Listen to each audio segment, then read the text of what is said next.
CBC Hockey Night in Canada, brought to you by Molson, Canada's name in beer since 1786. Canadian Tire. There's more to Canadian Tire than tires. Canadian General Electric. We bring good things to life. Esso. You make us better. And by Ford of Canada. At Ford, quality is job one. Driving is believing. It will be the East against the West in this building tonight as we bring you the game between the Vancouver Canucks and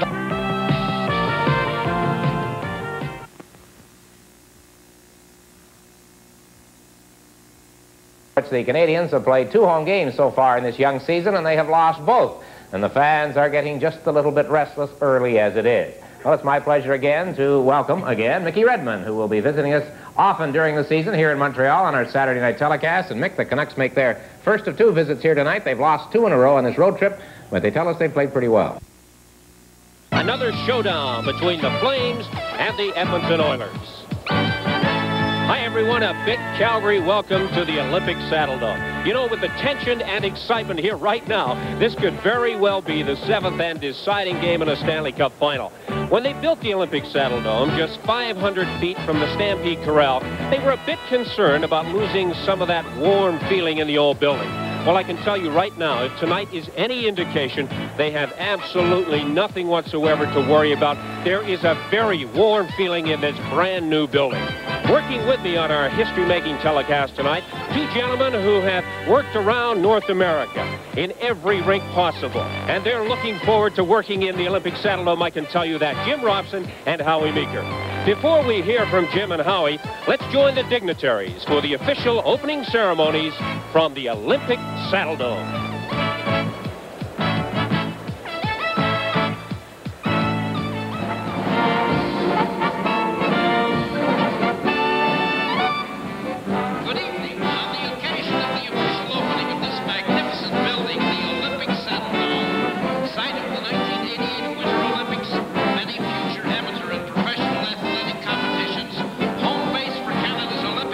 Team and new home of the Calgary Flames, we honor those organizations, the volunteers, working men and women, whose combined efforts have brought it to realization. A manifestation that Canadians from all walks of life and from every persuasion can work successfully together in a common cause. We proudly acclaim them for their contributions in that regard and salute 1. The federal government of Canada. 2. The provincial government of Alberta. 3. The city government of Calgary. 4. The Calgary Olympic Coliseum Society. 5. The Saddledome Foundation. 6. The Olympic Organizing Committee. 7. Hockey Canada.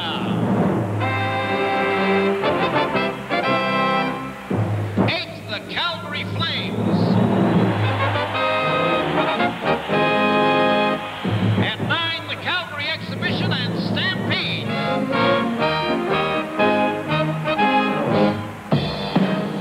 And here are the young Canadians of the Calgary Stampede to honor them all as they sing. There's a party going on here in the West. A grand of people are building in the West.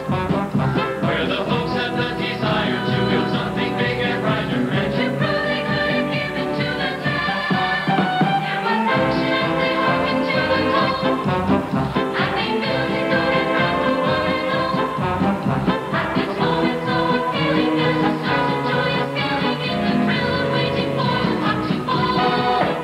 If you've got ambition to make happen what you're wishing, just build a better mousetrap that you'll see. But if you've got the will to get to any job, there is no end to opportunity. It's sitting on your feet. To the east we are embracing from the west.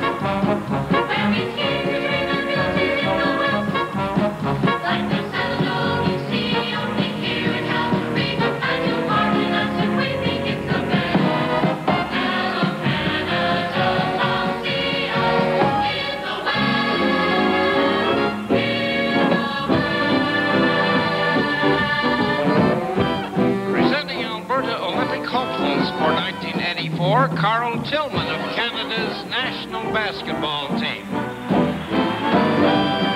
Willie DeWitt, world amateur heavyweight boxing champion.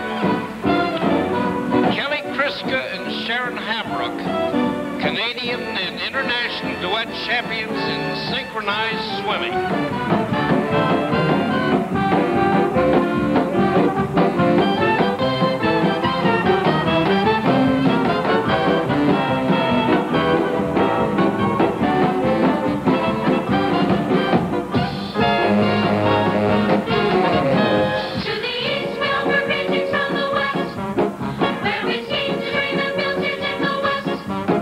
Like the Saddledome you see opening here in Calgary, and you'll pardon us if we think it's the best. Thank you, Canada. Come see us in the West.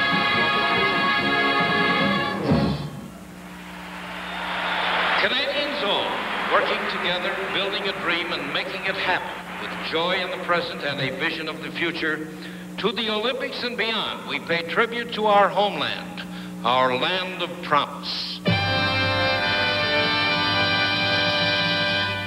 Of Canada we sing with pride, our homeland strong and free. The crown of North America, a gem for all to see. A land of glorious heritage, her sons and daughters sing with pride and love of Canada. Now let our voices ring. Oh, land of promise, land of hope, of peace and harmony. God keep this land of Canada forever strong and free. By land and sea our fathers came to find their destiny, to take the forest, till the soil and fish the teeming sea. They carve their homes from wilderness and built our city strong, and made this country sing with pride. Now shout it loud and long, loud and long. Our flag bearers are members of Canada's Olympic hockey team.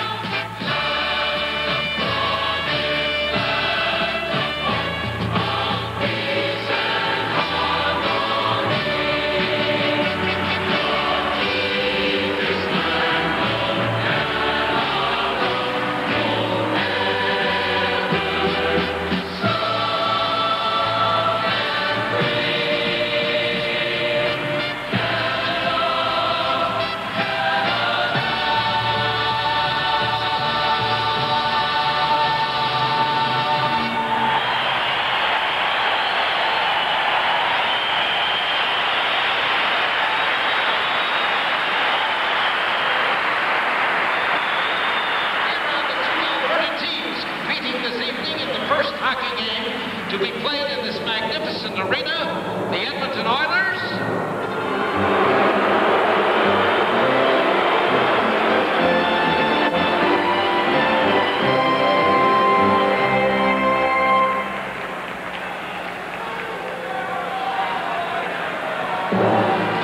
and the Calgary Flames.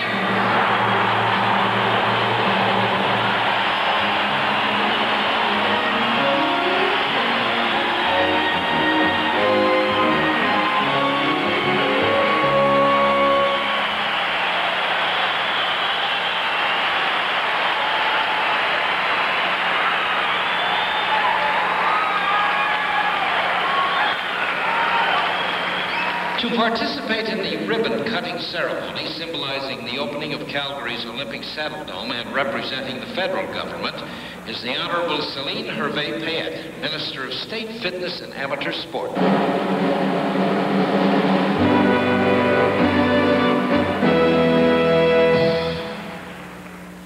representing the city of Calgary, we introduce the mayor of this city, Ralph Klein.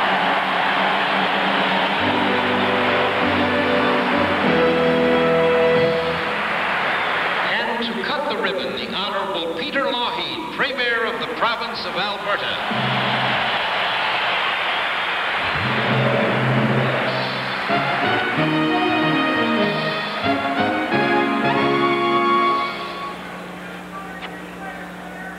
Holding the ribbon is Wayne Gretzky and Lanny McDonald.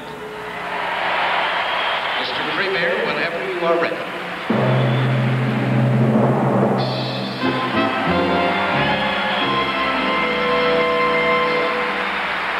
Will you please rise and join the Young Canadians with former Young Canadian Susan Smith in the singing of our national anthem.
So the Olympic Saddledome is now officially open.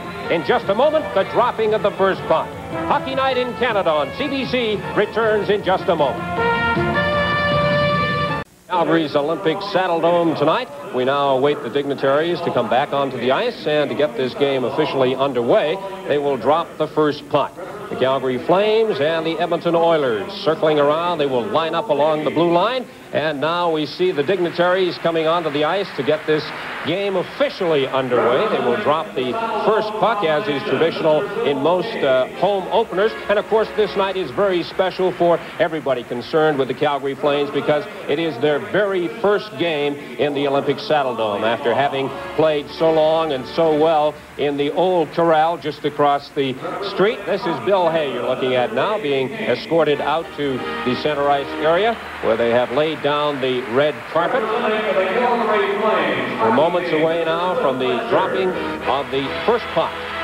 And who better to drop the puck between, of course, than Wayne Gretzky and Lanny McDonald. That's Dave King, the coach of Canada's Olympic team, the gentleman who did so well in gaining Canada a gold medal in the World Junior Championships. And that gentleman is Cliff Fletcher, the general manager of the Calgary Flames.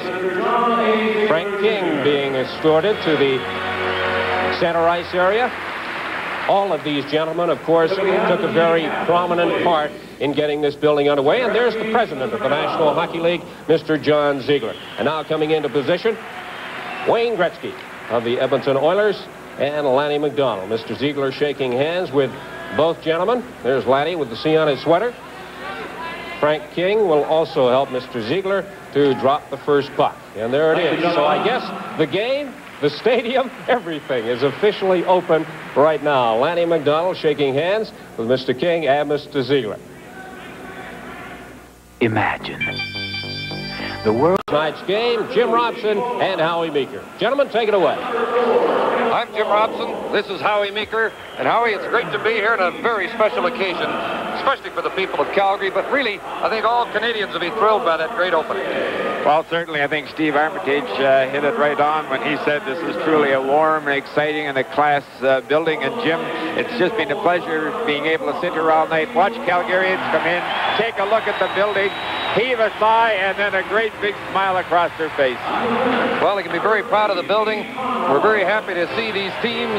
A great matchup. There's Ron Wicks, a National Hockey League official for 24 years. He's from Sudbury, Ontario, and two boys whose hometown is Calgary, although they now live in other cities. Wayne Forsey is his 5th year in the league, and Randy Minton his 11th. There's Grant Fuhr, 21 years of age, starting in goal for the Edmonton Oilers, his third year in the league, despite his youth.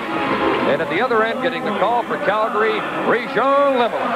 Reggie Lemelin is 28 years old, and he was very much hoping he'd get the call from Coach Bob Johnson to play tonight. And he's the man between the pipes. Don Edwards, his backup, and Andy Moog is the backup to Edmonton starter Grant Fuhr. And we saw two of the great players in the game in that ceremonial face-off.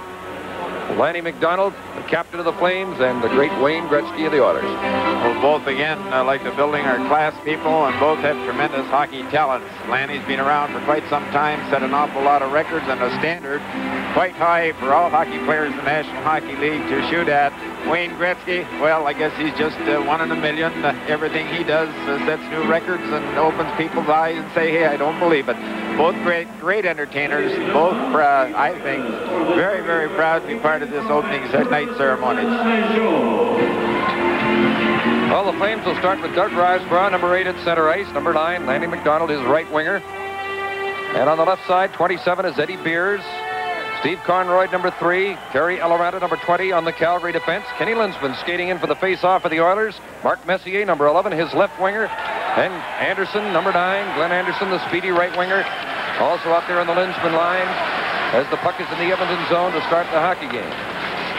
Fogelin and Lowe, the defense. That's Lee Fogelin, now wearing the helmet.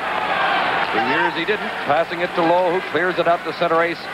And this historic game in the Olympic Saddledome in Calgary is underway. 16,700 plus. And they're very happy to be here. The Oilers trying to get something organized in their own zone as Kevin Lowe lost the bouncing puck. Lanny McDonald didn't get a shot. Now Lowe gets the puck back and starts away with Linsman on the right wing as Anderson as the puck is slapped in. Anderson going after it. Conroy bumped him. From the corner, Linsman. There's Messier going in after that puck. And it kicks loose. Eddie Beers gets possession. That's Conroy, number 3, with him. On the right is McDonald, number 9, waiting for that pass in the slot. And Beers is spun around, and Ron Wicks takes a long look, lets them play. And we played 1 minute and 5 seconds, no score. And they'll make their first line change of the night as an offside is called at the Oiler blue line. Oh, Jim, Calgary Flames have taken the play right to the Edmonton Oilers, and they're very, very disciplined forechecking, and they caused, I would think, quite a bit of concern on the Edmonton team getting out of their own end. I'm quite surprised that they didn't send 2 men in. They just sent 1 man in deep, and the other 2, everybody else picked up their wings, and they did cause some confusion. Hansen now with the puck. It's Keith Hansen's pass tipped in off Håkan Loob, who's number 12. Rookie right winger. Was a star in Sweden. One of 5 rookies in the Calgary lineup. Icing indicated. That's Hansen going back to the puck.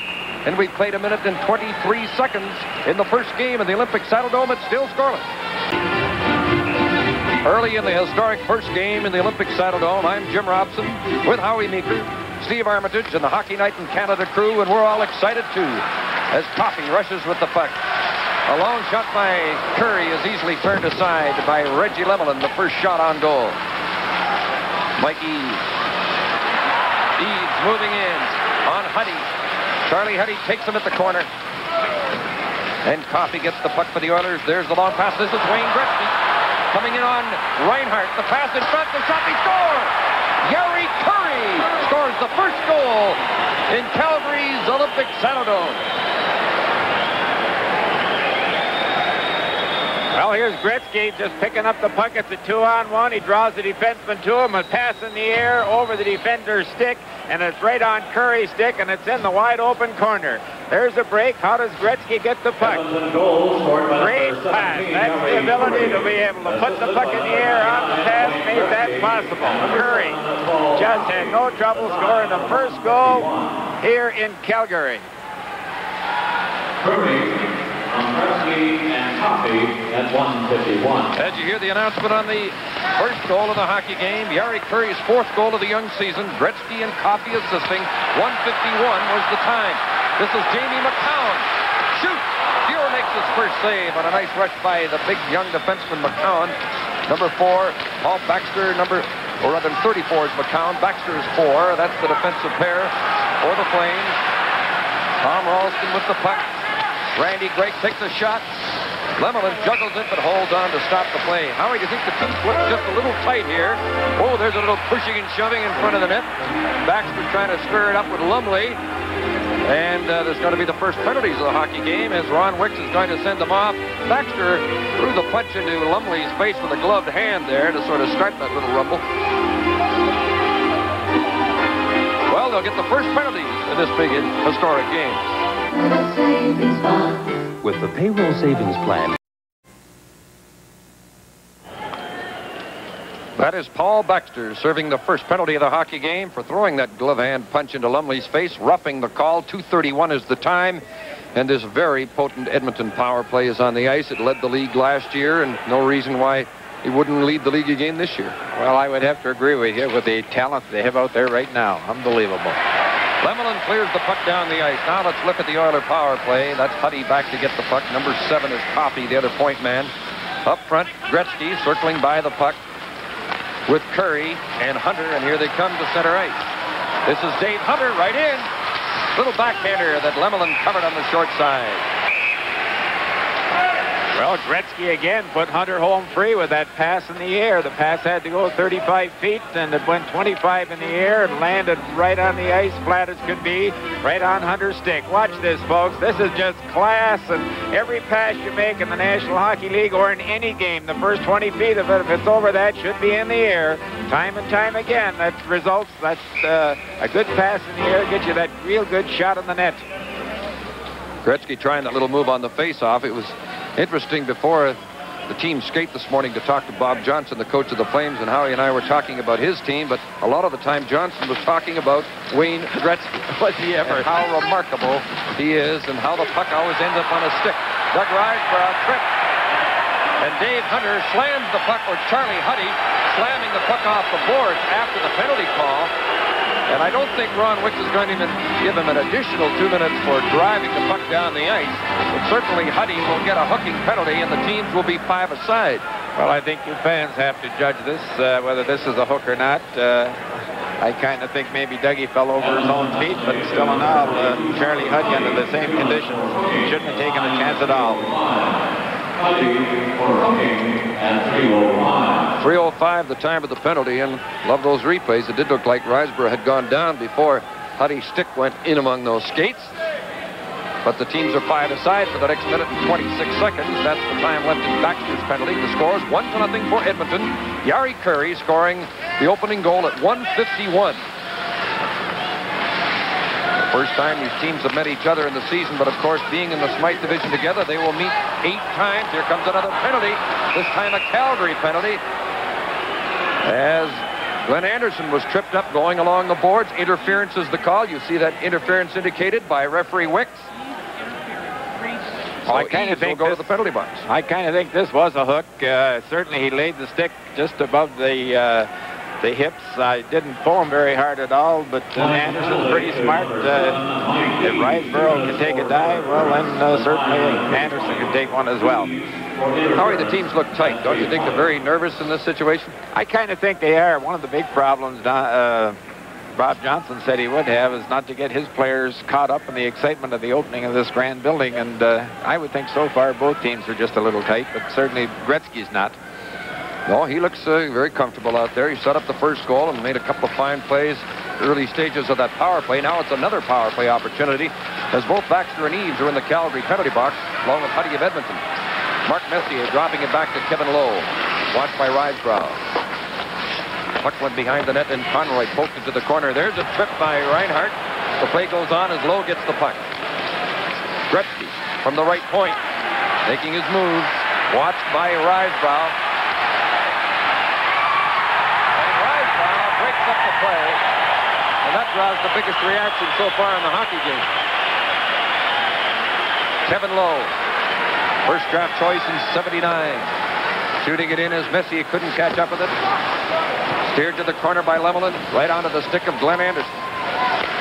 Gretzky to Lowe, looking for Gretzky. Gretzky shoots, hit the post. Hislop couldn't get it out. Mark Messier to Lowe. To Messier, to Gretzky in front, tripped up. Reinhardt broke his stick on the play, has to play the puck with his feet, which he does very well, and clears it down the ice. Baxter's penalty is over. So the power play ends. The teams are 5 aside right now in this overlapping penalty situation. Edmonton leading 1-0. We played 4 minutes and 40 seconds. Glenn Anderson rushing in on Jamie McCown and slows him up. Elorana's number 20 going to the puck. He missed it. Curry from back of the net. Elorana ties him up. Puck kick loose. Gretzky back at the goal, centering it. Oh, it just misses at the point. Here's a breakaway for Doug Rysbrough. Rysbrough in on Fuhr. Fuhr stopped it. Rysbrough centered it. Heinmar's shot. And Fuhr makes another great save on number 18, Dave Heinmar's. 10 seconds left in the Calgary penalty nod to Eaves. As now the Oilers again are on a brief power play. Gretzky's pass into skates and the play broken up. McCown clears it out. Eaves coming back on. The teams are back at full strength. And icing is called on the Calgary Flames. Curry's goal still standing up 1-0 for the Oilers. In every corner of the country, there's someone like Tony Thompson trying to get better. So, for all the Tonys and Michaels and Lindas and Kathys, Esso and its agents and dealers in your area got together with the Canadian Amateur Hockey Association to award Esso Medals of Achievement and sponsor Minor Hockey Week. When you want to get better, we're right behind you. You make us better, you do. Esso. Face-off in Calgary territory. 5:26 played in the first period. Randy Gregg is number 21 with the puck. Pass blocked. 24 for the Oilers is Ralston. Took a solid hit from Poplinski. Puck rolling to the line. Tipped in by Jackson. Right on the line. Gregg tripped up. Keeps the puck in. Reinhart, number 23 of the Flames. You're going to see him an awful lot tonight. Power play, penalty killing, regular shifts. Reinhart will play an awful lot for the Flames. Race for the puck is Steve Bozick, number 26 of the Calgary Flames, the former Los Angeles Kings from Castlegar, British Columbia.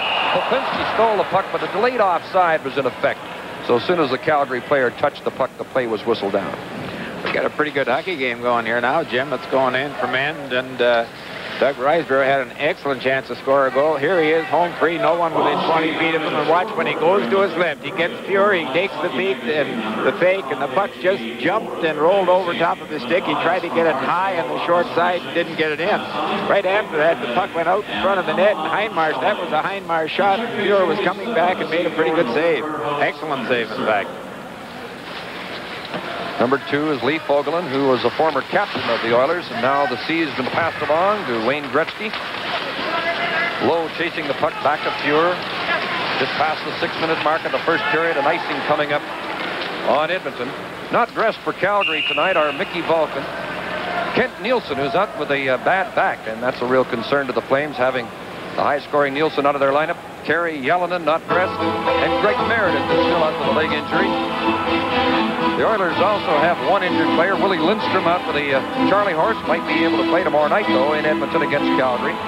Kozar and Blum are 2 other Oilers on the roster. Took the pregame skate, but Yaroslav Kozar and Mike Blum were not in the lineup and scratched after the warm-up. Glenn Stater gave him a chance to go out and skate with the squad in this big event in Calgary. Oilers lead 1-0. Hughes passing up the middle for Hapshide. Turned around by Conroy. Hughes from back of the net. It's centered but intercepted. Being brought out by Steve Tambellini, another new Flame, number 15 for Calgary. This is Elorana. Lost control of the puck and Lowe just dumps it out. Conroy, solid young defenseman, being watched by Hapshide. Hapshide, number 23 of the Oilers, is the youngest player involved in this game tonight. He's 20. The oldest player, this will make you feel old, Howie. The oldest player on the ice tonight is 30. Tiny McDonald, at 30 years of age. Conroy, pass, tip loose at center ice. Doug Rysbrough moving into Lanny McDonald. Rysbrough, stick handling well, looking in front, there's the deflection. Boy, that was well executed. But Fuhr made the stop off McDonald. This is Gretzky. He's got Hunter nose. Curry going for the net. Curry tipped it. What a play. What a save by Lemelin. Great chances on both ends, but it's still 1-0 Edmonton. Well, Riseborough just had another excellent chance to make a very, very good play, and he did. He hung on to the puck and hung on to the puck, and all the time Lanny McDonald, the fellow you're looking at there, was cut in front of the net, and he slid it along the ice. McDonald deflected it, but Grant Fuhrer was there to make the save. There's Riseborough. Look, he has all kinds of time. There's McDonald cut in front. He just timed it perfectly. McDonald tipped it, and Fuhrer made a very, very good save. Stayed on his feet. At the other end, Gretzky with the puck again, and there's another great pass to Curry, and Curry just able to get a stick on it. He wasn't able to place it anywhere, just at the net, and Lemelin was there to make the stop. Good goaltending so far. And those two play so well together, Gretzky and Curry. Hunter's complimenting them well as the left winger. There's Lanny McDonald coming in. There's a quick shot by Poplinski, and Fuhrer standing up well, made the stop. Correct that shooter. It was McCowan, number 34, who made the shot. And the goal was taken right off its moorings. McCowan, the defenseman, moved right in and got an excellent shot away, but Fuhrer stood up. He will do that. He pinches quite a bit, loves to carry the puck, is not afraid to gamble on a scoring chance. You're looking at Grant Fuhrer, who a couple of years ago had an excellent season. Last year was very come-see, come-saw, and spent some time in the minors. He has all the talent in the world, and the big difference so far tonight that I've seen in him in the short span we've played this game is he's stayed on his feet to make the big stops, and that's the key. That's what youngsters have to learn. Bob Johnson, much improved coach, I think, over last year. He's had a full year under his belt. His team is much more disciplined. He knows the league. He knows his players, and just every time you talk to him, it's a pleasure because he's having fun, and basically that's what this game is all about, having fun. Oh, he is a classy man. Very much enjoyed talking to Bob Johnson. He's 52 years of age. By the way, Mark Johnson, his son, is the captain of the Hartford Whalers. Edmonton possession. They lead 1-0. Dave Hunter's long pass blocked by Reinhardt. Paul Reinhardt's pass out of the reach of Lube. Number 12 for the Oilers out there with, or for the Flames rather, with Eves, his center iceman. Now Paul Coffey coming in, but they're offside as he shot the puck just off the target. Speaking about fun, there's Glenn Sather, and gee whiz, Jim, he has to be having fun with all that talent he has. He's got a cocky hockey club. Very, very high in themselves, and no one has the right to beat them, and that's the way they play. They'll play you close, they'll play you tight, they'll play you their kind of game, freewheeling and wide open. It's got to be fun to be standing back there, opening the door and say, hey, fellas, go stick them. You know, he really can't win as coach of this Edmonton team. Everybody says, well, anybody could coach that team, which isn't true, of course. He does an excellent job as general manager and coach of this Edmonton organization. Got all the way to the Stanley Cup final last year, and they won't be happy till they own that cup. Here's a chance in front. A shot. Lemelin knocked it down. What a save right in front. And again, the line of Gretzky, Curry, and Hunter come close. But it's still 1-0 on Curry's goal at 1:51. Lemelin with a big stop there. This is Heinmarsh coming in on Huddy. The drop pass. Reinhardt shot. Deflects just wide of the net. Hunter getting it out to center ice. Reinhardt chasing the puck. Now the teams change on the move as we near the 9-minute mark of the first period. Edmonton 1, Calgary 0. Hansen's long pass bouncing off the boards. And Greg clears it high out to center, out of the reach of Mark Messier. Scooped away by Keith Hansen, a newcomer on the Calgary defense. Here's Gretzky in on a backhander. And there's the save. The pouncing puck in front of the net. Cleared out to the side again. Lemelin comes up with a good stop. Hunter taken out on the boards. A solid hip check by Jackson. And then Gregg hits Poplinski near the corner. And the puck comes around to Gretzky, looking up for Messier, to Anderson, to Messier. Here they come in 2-on-2, joined by Jackson. Now Linsman hustles into the slot as the shot from Anderson went high. Jackson shot. Oh, Lemelin saw it at the last minute and kicked it away. Bozic coming in on Gregg. Bozic waiting for help. Lost control of the puck. And he looked a little tight on that rush. Anderson took a hit from Conroy. We're halfway through the first period. Edmonton 1, Calgary 0. Messier from back of the net. Lowe keeping it in. Conroy takes over for the Flames. Steve Conroy. Long pass for Bozic too far ahead. Fogelin gets control. On defense with Lowe. They played together last few seasons. An excellent combination. Now the play is stopped because a piece of the glass went in among the spectators on the far side, so they hold up the play. With the score, Edmonton 1, Calgary 0. This is Hockey Night in Canada on CBC. There's a score during the first period at the Montreal Forum. The Canadians scored the first 2 goals. The Vancouver Canucks have come back and scored 3 of them. to take the 3-2 lead, and Tiger Williams is one of the Vancouver goals. Well, I guess it was worthwhile flying him in, and the other big question is, does Tony Tandy have another one? Well, why I mentioned Williams is that he has a hairline fracture of his kneecap and was not expected to play for some time, but knowing Williams, you won't keep him out of the lineup very long. There's the reason why there's a delay here. A panel of the glass has been pushed out, so they're holding things up while they call for the crew to repair that. Here's another save by Reggie Lemelin. And I think, watch behind the net. This is really tic-tac-toe. Look at the bullet pass right on the Hunter stick, right back out in front to Gretzky. And Lemelin with a gloved hand. Look at I found, fellas. It's going to take goaltending like that, I would think, all night long to keep this Edmonton Oilers Hockey Club off the scoreboard. They are just something else. They've already outshot the Flames, 9 shots to 5. Here at the Olympic Saddledome, which seats 16,700, and there's actually room to expand. An additional 2,800 seats could be put in up high, where right now there's just area for seats. So they could get to 19.5 if necessary, as there's still a delay while they do some repair work on the glass. And here is Steve Armitage.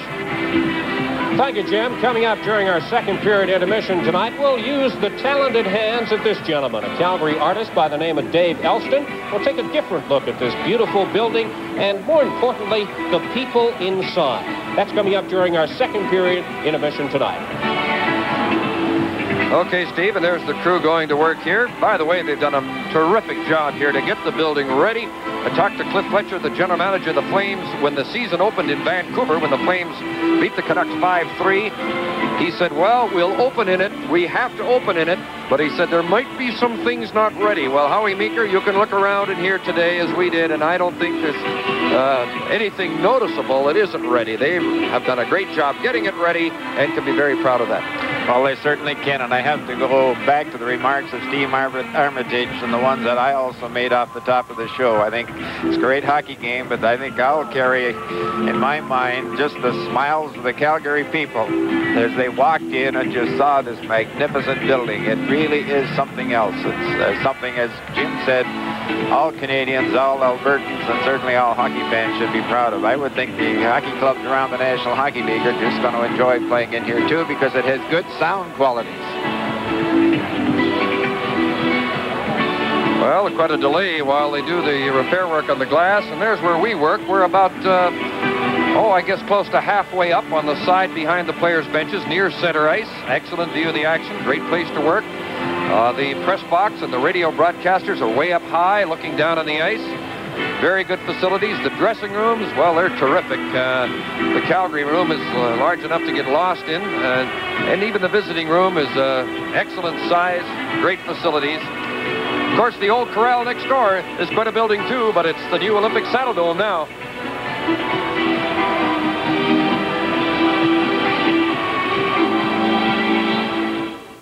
Inch for inch, this is excellent. 3-3 as the Canadians have come back with Acton's goal to tie it. Lafleur and Naslund have also scored for Montreal. The Leafs leading Chicago 2-1. Anderson scoring the goal to give Toronto the lead after Savard had tied it for the Hawks. The Jets and the North Stars scoreless early in the hockey game. Boston 4-0 over Buffalo. O'Connell with a pair. And Peterson with a pair. That fine young center with the Boston Bruins, Barry Peterson. The Flyers undefeated, leading the Islanders 3-0. Kropp, Sinisalo, and Kerr have scored for the Philadelphia Flyers. And here, of course, Edmonton leading 1-0 on Curry's goal. There's 3 teams in the league still unbeaten. The Flyers, who have that lead over the Islanders. The Rangers, who are playing later tonight in St. Louis. And the Edmonton Oilers, who have 4 wins and no losses. A long discussion between Gretzky and McDonald and the referee Ron Wicks, as they have a double minor for Brubaker of Calgary, a minor and a major to Jackson of Edmonton. And Gretzky in particular is unhappy the way the penalties have been assessed by referee Ron Wicks. Now he says, okay, that's enough talk, let's drop the puck and play hockey. Well, I think Jackson was the instigator in that last fight. He stood back in the blue line with his defense partner for the longest time and watched everybody push and shove, and all of a sudden he decided, well, I got to get in there. He skated right in. went to Brubaker and bang, started the fight. I think it was a pretty good call if he got... Ken Berry, 2 minutes for roughing, and to the Flames, number 29, Jeff Brubaker, a double minor for roughing. Well, Berry is getting a minor, and Jackson's getting a major. So Ken Berry gets a minor penalty for roughing. Jackson gets a major for fighting, and Brubaker of Calgary gets a double minor for his roughing at 12:02. Here's a chance for Reinhardt. He passes off and scores! Lenny McDonald! And it's 1-0.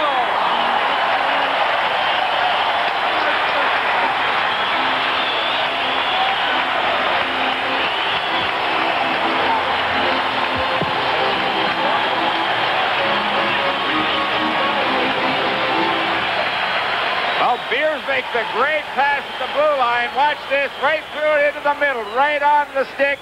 Then the slap shot, right, but there's the pass. Looks like McDonald teed it up one time, let it go right between Beer's legs.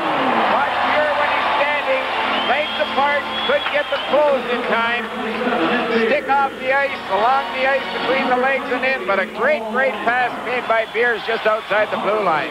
Super goal. It's a power play goal by Lanny McDonald.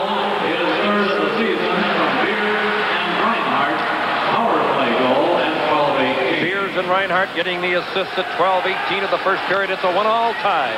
Curry for the Oilers. McDonald for the Flames. And I imagine the Calgary fans are happy to see their very popular captain get the first Calgary goal in the building.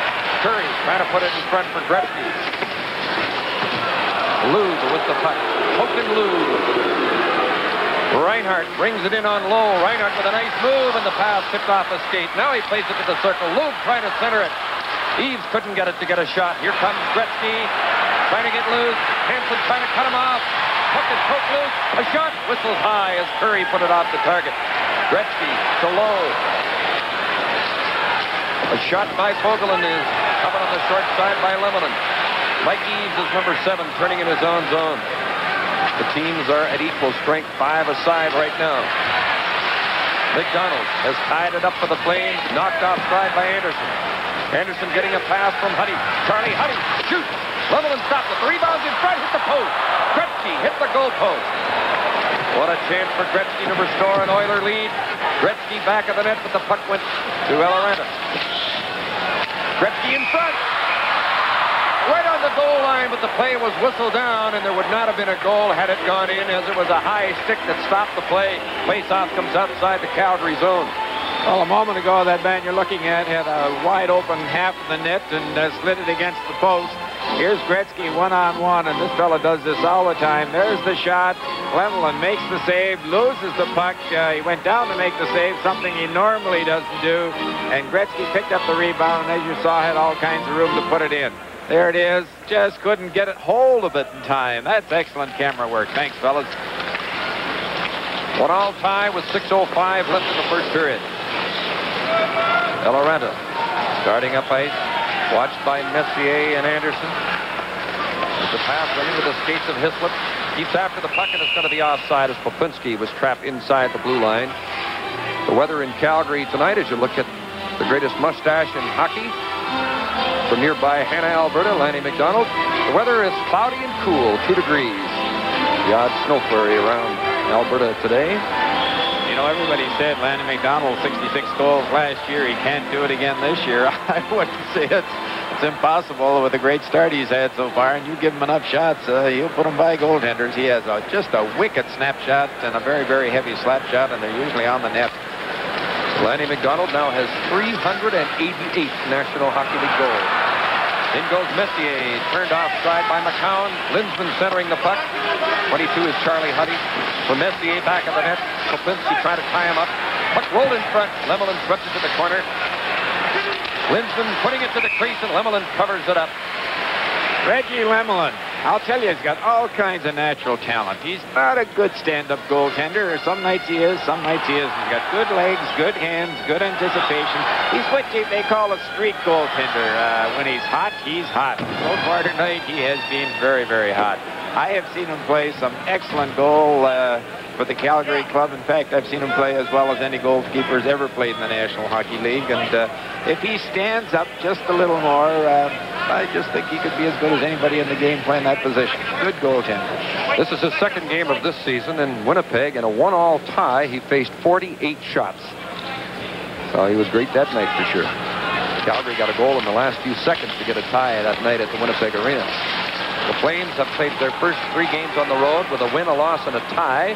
The Oilers are 3 at home and 1 on the road, and they're 4 wins, no losses. Jamie Hisler to Popinski. A long shot. Fuhr picked it off, and Grant Fuhr hangs onto the puck. A lot of play stoppages in this first period. Team's a little tight. Now a little high sticking between Lindsman and Popinski, and now big Keith Hansen comes in, and the sticks get up a little bit. Coffey and Conroy. Now some gloves are coming off. Hansen throwing punches. Now everybody's got their gloves off. And Semenko watching from the bench says, why am I not out there right now? I was just going to say that that's about the first time I've ever seen anybody give it to Lindsman, and Lindsman turned his back, and he hit him again on the shoulder, and Lindsman walked away from it. Then he bumped into a player and turned around, and someone gave it to him again, and then finally he's in the middle of it. You know, Lindsman, I don't think there's ever been a better skating center in the National Hockey League, particularly those first 1, 2, 3 strides. He generates more power, has the quickest start of just about any hockey player I've ever seen. Well, we're having trouble prying them apart. The guy on top weighs 215 pounds and is 6'5". That's Keith Hansen, 26-year-old defenseman. And there's Ken Lindsman checking to see if he can cut there. Lindsman considerably smaller than Big Hansen, who cut up Lindsman quite a bit there. Now they might go some more. He wants to get Popinski, and Popinski takes Lindsman on. Well, you got to get Lindsman credit for starting another one, but he's going to take the worst of this one. Popinski and Lindsman. Hislop is trying to hold Huddy away. He was trying to help Lindsman. And they've already got Hansen at the penalty box.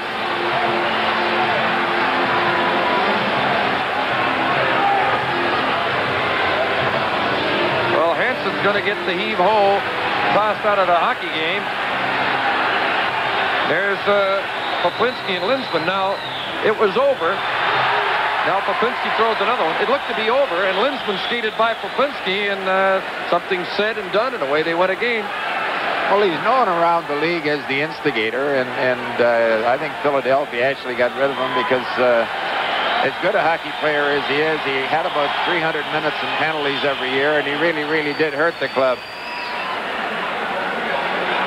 Well, the president of the league probably is not enjoying this too much right now, and some others might not be either. I don't think Ken Lindsman enjoyed it too much the last little while either. He's sort of taken the worst of it here, and he's talking to Randy Mitten, and Paul Coffey comes over and tells Ken to just cool it a bit and maybe go to the dressing room. He might need to be stitched up as Popinski is guided to the penalty box, and there's the big policeman of the Edmonton Oilers, Dave Semenko.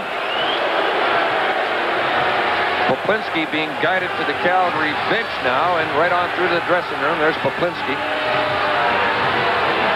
And Ron Wicks has his hands full here to try and sort this thing out with 5:16 left in the first period.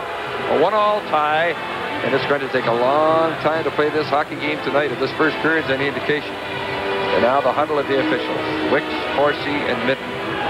Well, Kenny Lindsman cut 100 penalty minutes off his total last year, and I would think as he matures, as he gets smarter, and I'm just beginning to think maybe that might take him another couple of years, because when you go to battle with Keith Hansen, and then after that, Jim Popinski, two fellas that are at least a foot taller and 100 pounds heavier than you are, you're either awful brave or awful foolish.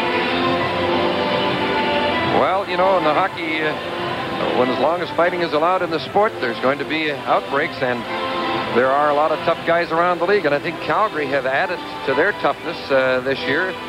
Bob Johnson feels they've added to their speed and skill. And there he is with his trainer, Bearcat Murray, but he says, I think they've added toughness too. And of course, Big Hansen comes to mind there. I wouldn't be a bit surprised in the backs of all the minds of all the Calgary players that if you can get that Lindsman and get him going, and let's settle it physically with him. We have a better chance of beating him, because there's no doubt about it. He's a very, very good hockey player. He's a very important part of the Edmonton Oilers Hockey Club, and he can beat you any time he comes on the ice. He has great, great talents. But he's been allowed to get away with a lot of things in the National Hockey League that, come see, come saw. I admire the little guy, but I think Calgary said, hey, if he just does anything tonight, let's let him know what kind of a year it's going to be. And someone just whispered in my ear, these two teams play back in Edmonton again tomorrow night. You can bet your bottom dollar Semenko's going to spend a lot of time on the ice. Well, of course, it's a great rivalry to begin with, and then you have them in the same division, so they meet 8 times in the regular season. And Wayne Gretzky, now the captain of the Oilers, talking to his coach, Glenn Sather, pointing to the time clock, which right now shows a minor to Kenny Linsman up there as the only penalty out of that skirmish so far. The penalties to Jackson and Brubaker are still up there from a previous outbreak, and there's Jeff Brubaker, who was a tough guy in the Montreal farm system, played in Nova Scotia last year, and was picked up by Calgary in the waiver draft. And some nights doesn't play, but other nights does play when perhaps they expect it to be a rough hockey game, because he's basically that kind of player. Jim, I'm quite sure that as you and I go around the country, people want to talk hockey. The question I get more than anything else is, how good is Wayne Gretzky? Well, I've been singing the praises of that youngster for a long, long time. I just think he's an unbelievably great hockey player, perhaps the greatest that ever placed on hockey skates. But I think a great many hockey pool fans coast to coast in Canada paid this fellow the supreme compliment this year when they barred him from their draft. You know, getting him as a #1 draft was unfair, or it was an unsurmountable advantage. And, you know, that's, I think, in reality, what he gives this Edmonton Oilers Hockey Club against at least 19 of the 21 clubs in the league, just a tremendous advantage over all the rest of them. Well, here's why they play this game, is to score goals, and here they are. And here's Gretzky, the man that Howie was just talking about, making the great pass to Yari Curry. In the air, over the stick, Curry right on his stick, didn't hesitate, let it go, and Lemelin couldn't make the move in time at all. Here's the other one. That's Beers that'll make the pass. Oh, that was Reinhardt dumping it across to McDonald, and McDonald moved in as he could, and bang, put it between Beers' legs. I guess the key on McDonald's shot was that it was so low. A little more off the ice, it goes off the pads. That's right, or hits the stick. Ron Wicks trying to sort things out here, talking to Lanny McDonald and now Paul Coffey, and now he's pointing out to McDonald what he's assessing in the penalties. I'd like to go back to that Gretzky goal again, fellas, if you're listening. Again, we were talking Gretzky today, and he breaks every rule in the book and yet makes it work. He, when his team has the puck, if you can go back to it just before that next time, if you have time, the Calgary defenseman was there, the puck come along the ice, and he wanted to intercept it, and all of a sudden it hit something, bounced over his stick and onto Gretzky's stick. And you see that time and time again. The defending team has possession of the puck in their own zone. Gretzky's behind the net, and you wonder what he's doing there. 5 seconds later, he's got the puck. Showed great balance there. Let's pick up these penalties here. Number 13, Ken Linsman, 2 minutes for roughing. To number 11, Mark Messier, a 5-minute fighting major and a game misconduct. Number 29, Don Jackson, a 10-minute misconduct.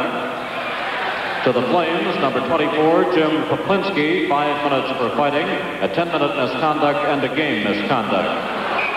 Number 6, Keith Hansen, 2 minutes for roughing, 5 for fighting, and a game misconduct. Well, you heard them. Messier, 5 for fighting. And Linsman gets 2 minutes out of all that. And a cut mouth and a few bruises. But he gets 2 minutes for roughing. And you heard the other penalties. And the 3 players out of the hockey game as the crowd now react to the announcement of the penalties.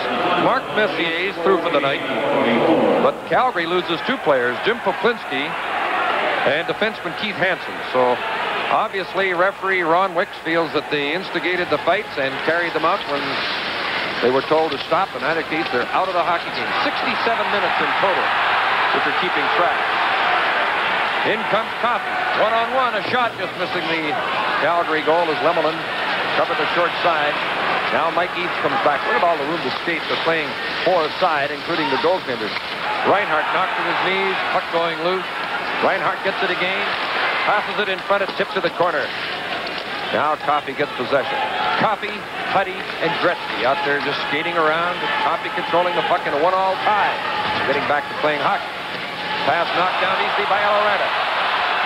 Hoken-Lube, number 12, now out there with McCown and Eloranta. Eloranta just dragging the puck now. In goes McCown. He's got a good hard shot, and there it is. And Grant Fuhrer knocked it down. Lowe put it behind the net as Lube goes in after it. Kevin Lowe starting out. There's 4:14 left in the first period. It's a 1-1 tie. And a long period marred by a lot of penalties. Gretzky shooting, faking the shot. You got to wait till he shoots the thing. You never know when he's going to shoot it. It's a fake most of the time. And when it's a shot, look out. 3:52 left in the period. McCown waiting for teammates as he moves in on the 3 defenders. Lowe takes him out and winds up with the puck. Now Anderson breaks up as Fogelin passes to Lowe. Fogelin, Lowe, and Anderson out there for Edmonton. Glenn Anderson, one of 4 former Canadian Olympic team players in this game tonight. Cutting out of the corner. Baxter's in front defending. Puck bounces around in front. Bozak coming in on Fogelin. Steve Bozak knocked off stride. Lowe gets the puck. 3:15 left in the period. 1-1 tie. Lowe to Lindsman. The crowd reacting to him as they will all night now, I'm sure. Fogelin put it in front. Lemelin made the stop on the deflection, and the puck is swept out. Going behind the net, who was it? Here comes Lindsman as the crowd reacts. They're 5 aside now. It's tough to keep track after all those penalties. Grant Fuhrer, watched by Lanny McDonald. Charlie Huddy from back of the net. Drives it out the center and down the ice. Doug Rivesbrow turning with the puck. Dave Heinmarsh failed to pick up the pass. Rivesbrow shooting. Fuhrer handled it all the way, and the puck is chipped off the glass to the line. Gretzky out there again. A glove hand pass. And everybody in the building helped Wick stop that one with a glove hand pass by Gretzky stopping the play. Well, with all that skating room out there, the things really have opened up. And earlier on in that shift, Edmonton Oilers behind the net, particularly Anderson and Messier, when they're on the ice, they start to head behind the net, go behind it, and then pass it out on the same side. And time again, they catch the goalie moving the wrong way and everyone else on the team moving the wrong way and put the puck in the net. Face-off in the Edmonton zone. Gretzky against Eaves, who played for Coach Johnson at the University of Wisconsin and was obtained from Minnesota in a trade in the off-season. Johnson's very happy to have the versatile Mike Eaves in his lineup. He's number 7. Out there with Lube, his right winger. And the puck flipped over the glass and out of play. Actually, just the 4 players on the ice for Calgary right now, as they're now shorthanded with Poplinski's penalty time up on the clock. So the Oilers in a 1-all tie have a long power play opportunity. Mike Eaves is from Minnesota, and as we said earlier, he played for Coach Bob Johnson. He just had an outstanding training camp, and he was united with 2 little speedsters, Hoken-Lube and Yellinen, and Yellinen's not playing tonight, but he has excellent speed. He's very, very good with the puck, and he's a very intelligent hockey player. He works very, very hard at being a good hockey player. A little delay while Réjean Lemelin adjusts his equipment. Now he's ready to go to work in this face-off in the Calgary zone. Rivesbrow against Gretzky. Gretzky winning the draw. Huddy with the puck. Coffey's at the other point. Gretzky from the corner. Centering it. A scramble. They jam at the puck. Did it go in? No goal, says Wicks. If the puck went in the net, Wicks is waving it off. Well, there's that play I just tried to describe to you a few moments ago. This time it was Gretzky going behind the net, threw it out on the side that he went in. Here's right from the face-off. The puck will go behind the net, and who else is going to get it but Gretzky? And now watch, he'll fake to go behind the net. And just before he starts, he flips it out in front, right on a teammate's stick, and Lemelin again down and made the save. Dave Hunter jamming away at that puck, almost scoring. Hunter must enjoy playing with Gretzky and Curry. They picked that up from the Europeans. They were the first ones to do it. Coffey. Long shot deflects just wide. Gretzky tipping it. He can stick it out of the air so neatly. Dave Hunter from the corner. Lost it to Reinhardt. Tripped by Hunter. Puck cleared by Hislop. Then scooped high and down the ice by Tambellini. The penalty killers for the Flames, Hislop, Tambellini up front with Reinhardt and Conroy on defense. Coffey and Huddy on the points of the Edmonton power play, and the Gretzky line up front. Gretzky flanked by Curry and Hunter. Dave Hunter couldn't reach the pass. Might be icing. Now it is icing called as Reinhardt got to the puck. Another stoppage in play with 1:25 left in this long period. And there's one of the finest young defensemen in the game. Is he great with the skating and handling the puck? Well, I'll tell you, there's not very, very many in the league that are better than Reinhardt with the puck, but he's also excellent behind his own blue line. He's a tough checker. He finishes the plays extremely well, or finishes the check extremely well. Management here would like to see him just maybe be a little more tough in his own zone. Play in the Edmonton territory. They're on a power play for the next 2 minutes and 23 seconds, so it'll carry right through the end of the period and into the second period unless there's a change in the penalty situation or a goal is scored. Well, even that won't affect it because it's a major that's in effect. Poplinski's major penalty as Calgary shorthanded. And really, the Oilers are not taking advantage of this situation that much, but Calgary on a long power play. Now the referee gets clipped with the puck as the play is stopped. And McCown comes over to check on Ron Wicks to see if he's all right. Wicks has been around a long time. A few more bruises won't hurt him. Jim, I think you're right. The Edmonton Oilers are just not attacking the same as they were before. They seem to have lost maybe half a step off their skating. They're not finishing the plays like they did or going for the same passes. Maybe that fight just made them a little wary. I think Wicks might have broken his whistle there, so he's got another one. By the looks of it. Always comes ready for any eventuality. 57 seconds left in the period. 1-all tie. The shots are 14-10 right now in Edmonton's favor. Anderson setting up on this power play. Centering it into flex off a skate. Linsman got it to the point to Lowe. Gregg now with the puck to Lowe. The shot. Lemelin kicked it out the rebound. They score! Glenn Anderson picked the top corner.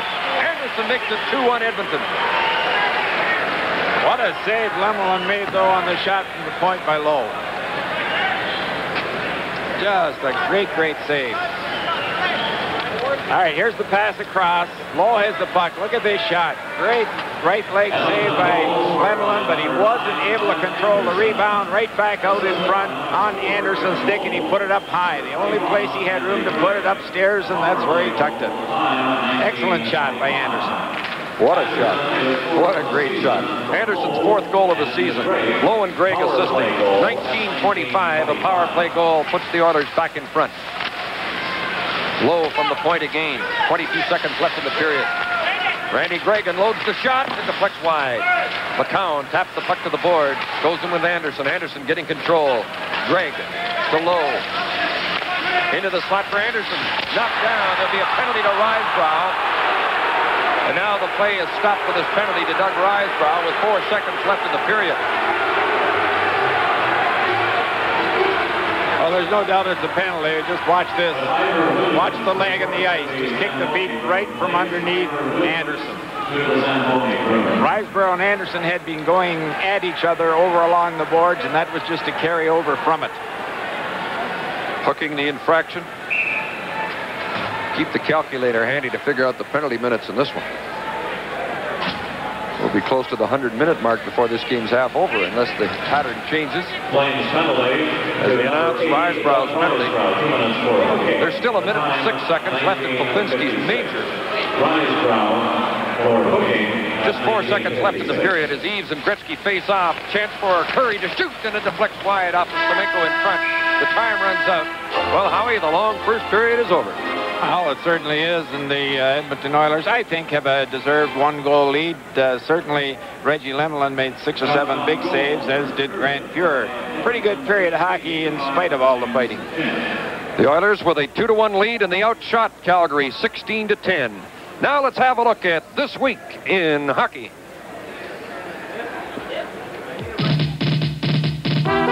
Stay tuned. noon for our first intermission on This Week in the NHL. We'll look at the National Hockey League's leading goal scorer, Tony Tanti of Vancouver. Calgary's new hockey home, the Saddledome. And a foggy game in Boston town. All coming up on This Week in the NHL.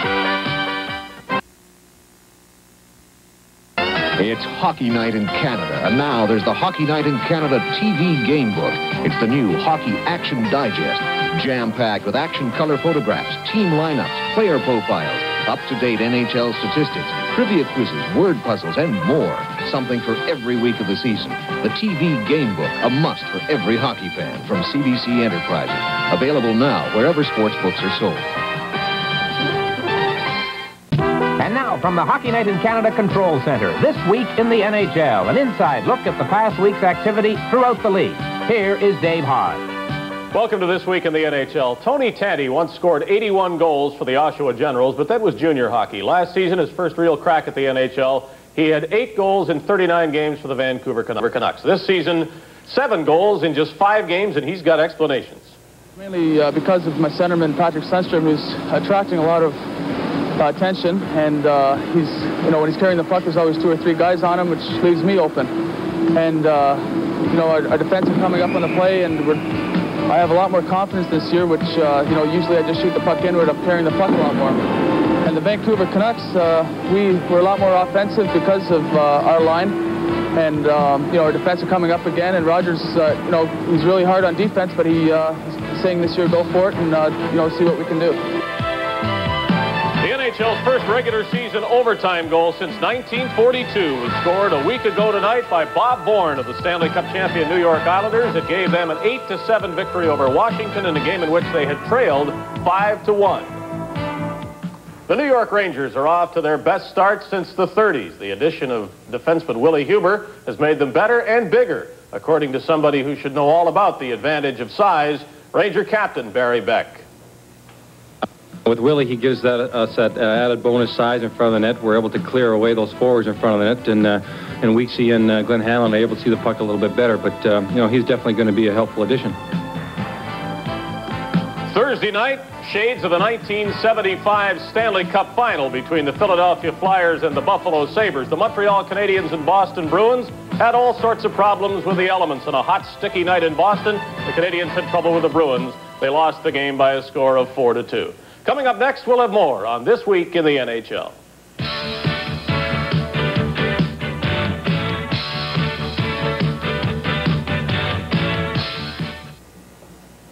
In terms of housing its own Major League Hockey team, Calgary has been hoping for a big league first-class hockey facility at least since the mid-1970s. Tonight, of course, it's a reality.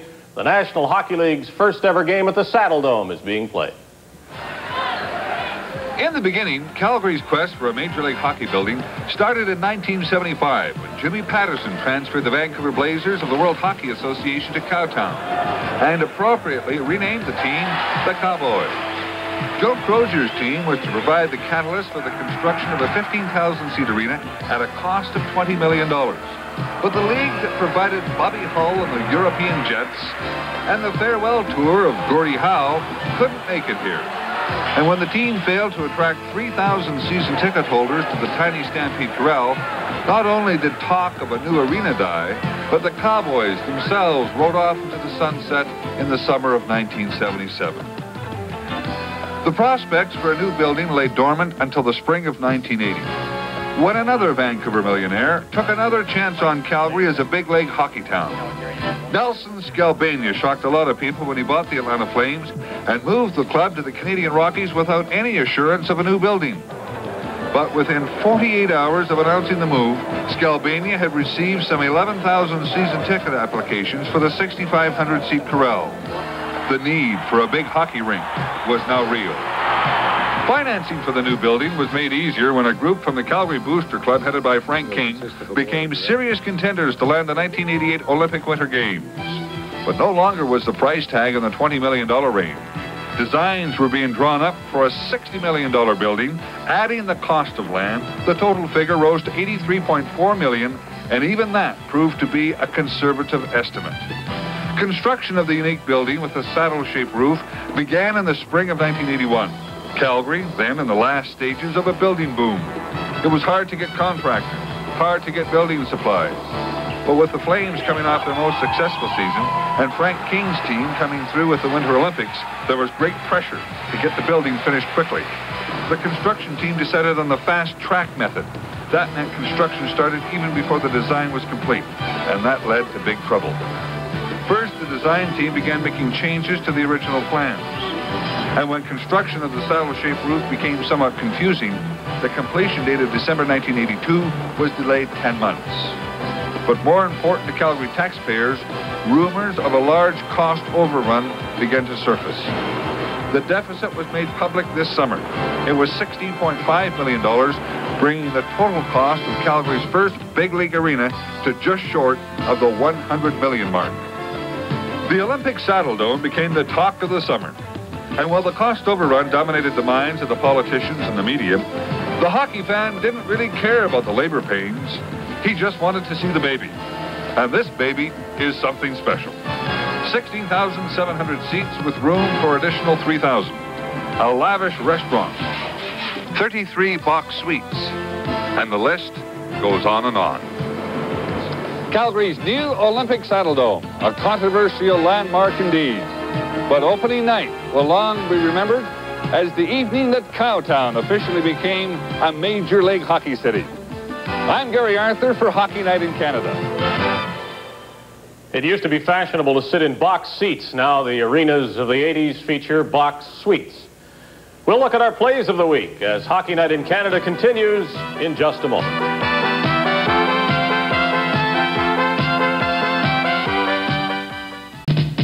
NHL highlights featuring the play of the week, brought to you by Panasonic, just slightly ahead of our time.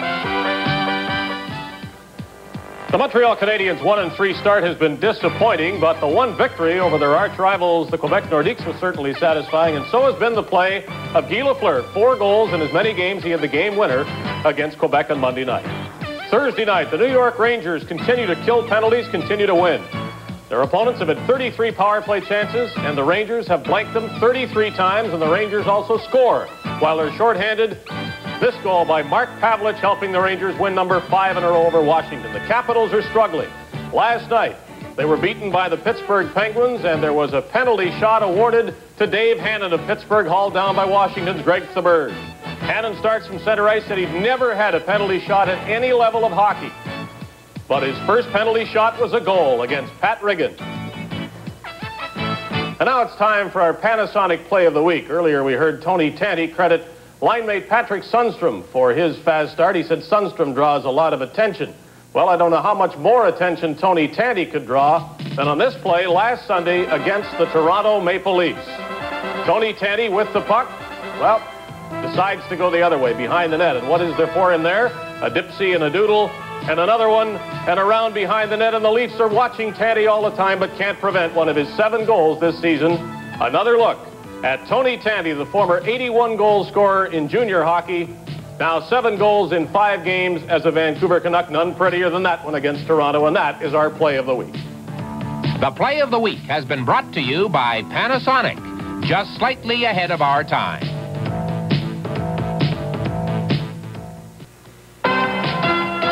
Saturday, October 22nd on Hockey Night in Canada. It has been described as hockey's greatest rivalry, and one reason is that Montreal and Toronto own 31 Stanley Cups between them, but of course none in the past 4 years. Western Canadian rivalries are building within the Smythe Division. One is Vancouver and Edmonton, and we'll have that game for you on the Hockey Night in Canada network, along with Montreal and Toronto. Join us Saturday, October 22nd. After one period of play here at the Olympic Saddledome, a very long period it was, the Edmonton Oilers are leading the Calgary Flames by a score of 2-1. A very colorful opening ceremony followed by a long period.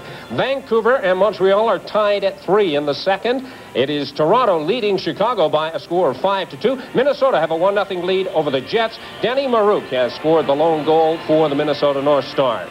It's a busy night in the NHL as we run down the out-of-town scoreboard for you. We have Boston leading Buffalo by a score of 4-0. O'Connell and Peterson have 2 goals each for Boston. There you see it's 5-0 now in the third period. We have the undefeated Philadelphia Flyers in front of the Islanders by a score of 3-1. That's a big game in that division. Hartford is leading Pittsburgh 3-1, and that score there is in the second period. The New York Rangers and the St. Louis Blues are tied at 2 in the second period. Of course, the Rangers, riding an early season chapter in the NHL, they are leading and undefeated. Now St. Louis have got in front of the Rangers by a 4-2 margin. And, of course, that's a late game on the coast tonight, Detroit and Los Angeles, and no score to report as yet. Okay, right now, let's join Jim and Howie. Thank you, Steve Armitage. Edmonton 2, Calgary 1. As you look at this huge crowd settling into their brand new seats. The seats, by the way, are of blue and green, a nice soft shade. They say, the experts, that the reason for that is to draw attention to the event on the ice. And there's what happened on the ice in the first period. Curry's historic opening goal in the building, assisted by Gretzky and Coffey. McDonald's, a power play goal, assisted by Beers and Reinhardt. Anderson's goal was on a power play from Lowe and Gregg. And you see the shot, 16 Edmonton shots on Reggie Lemelin. Calgary had 10 shots on the Oiler goaltender Grant Fuhr. Howie Meeker, a long first period, and there's a young fan who probably enjoyed it, but might have wished it was a little bit shorter. It almost took an hour to play. Well, I think the building stood its test. My son Mike is an iron worker here in Calgary. He's worked in this building for the last 6 months, and he and a group of Newfoundlanders put the roof on this, and I had a party, a bunch of them at a party yesterday when I flew in, and they said, hey, we're a little bit worried about that roof. When Calgary scores their first goal and everybody screams and hollers, if it stands that test, we did our job well. So the iron workers from Newfoundland did their job well. Well, they may have raised the roof a bit with McDonald's goal, but it still looks pretty solid to me, as all those speakers blare out the news from the statistics in this hockey game. In the first period, there were mostly penalties. 52 minutes to Calgary, 36 minutes to Edmonton, and 3 players who started this game will not finish it. Game misconduct to Mark Messier of Edmonton, Jim Poplinski, and Keith Hansen of Calgary. They're all out of the game with game misconducts. Anderson's shot just off the target. There's right away. The second period gets underway with the Oilers on another power play. Wayne Gretzky takes the shot, now takes it, and tipped off a stick as it hit Reinhardt. Mikey clearing it off the boards and out. There's 44 seconds left in a penalty to Poplinski. There's a minute and 37 seconds left in a penalty to Risebrough. So Calgary's 2 men short, and they have to hang on here, Howie, to stay in the hockey game. They're trailing 2-1 and 2 men short. Paul Coffey with the puck. Pass deflecting around in front. Curry lost it to Eves. Joined by Eloranta. Eves makes a move. Eloranta has the puck. He shoots. Kicked out by Fuhr. Had to make a save with his team on a 2-man advantage. And here comes Gretzky. They're 3-on-1. Gretzky centering it, and it's tipped away by Reinhardt, the lone defender. Hunter got it back to Curry. Coffey. 1 penalty over. Risebrough still in effect. They score! Wayne Gretzky picked the top corner, and it's 3-1 Edmonton. Well, just watch this. The pass to Gretzky in the slide. He moves in, and throws it high to the left. Just how the ability to watch the pass, a bullet pass right on his stick, and he moves in, tees it up, and puts it over Lemelin's shoulder. Reggie Lemelin a little earlier made a heck of a save to keep it 2-1. Went up the other end, and Fuhr made a save. But to start that rush, Curry fed it to Gretzky the length of the ice. Just a beautiful pass. Power play goal by Gretzky from Coffey and Curry. From Coffey and Curry, power play goal at 106. 106 into the second period. So there's the second power play goal for the Oilers. As you look at Kevin Lowe, boy from Quebec, who was drafted first round in 1979. Oilers' first year in the NHL draft. They've drafted very well. They have 9 of their draft choices in the lineup tonight. Remember, they didn't start drafting until 79 when they came into the league. Here's a pass right in front of Lemelin. The puck bouncing around in front. And it's being brought out now by Doug Risebrough to Eddie Beers. Beers shooting it in. Wayne Gretzky's goal, a power play goal, going along with the markers by Curry and Anderson. And so now it's a 2-goal margin for the Edmonton Oilers.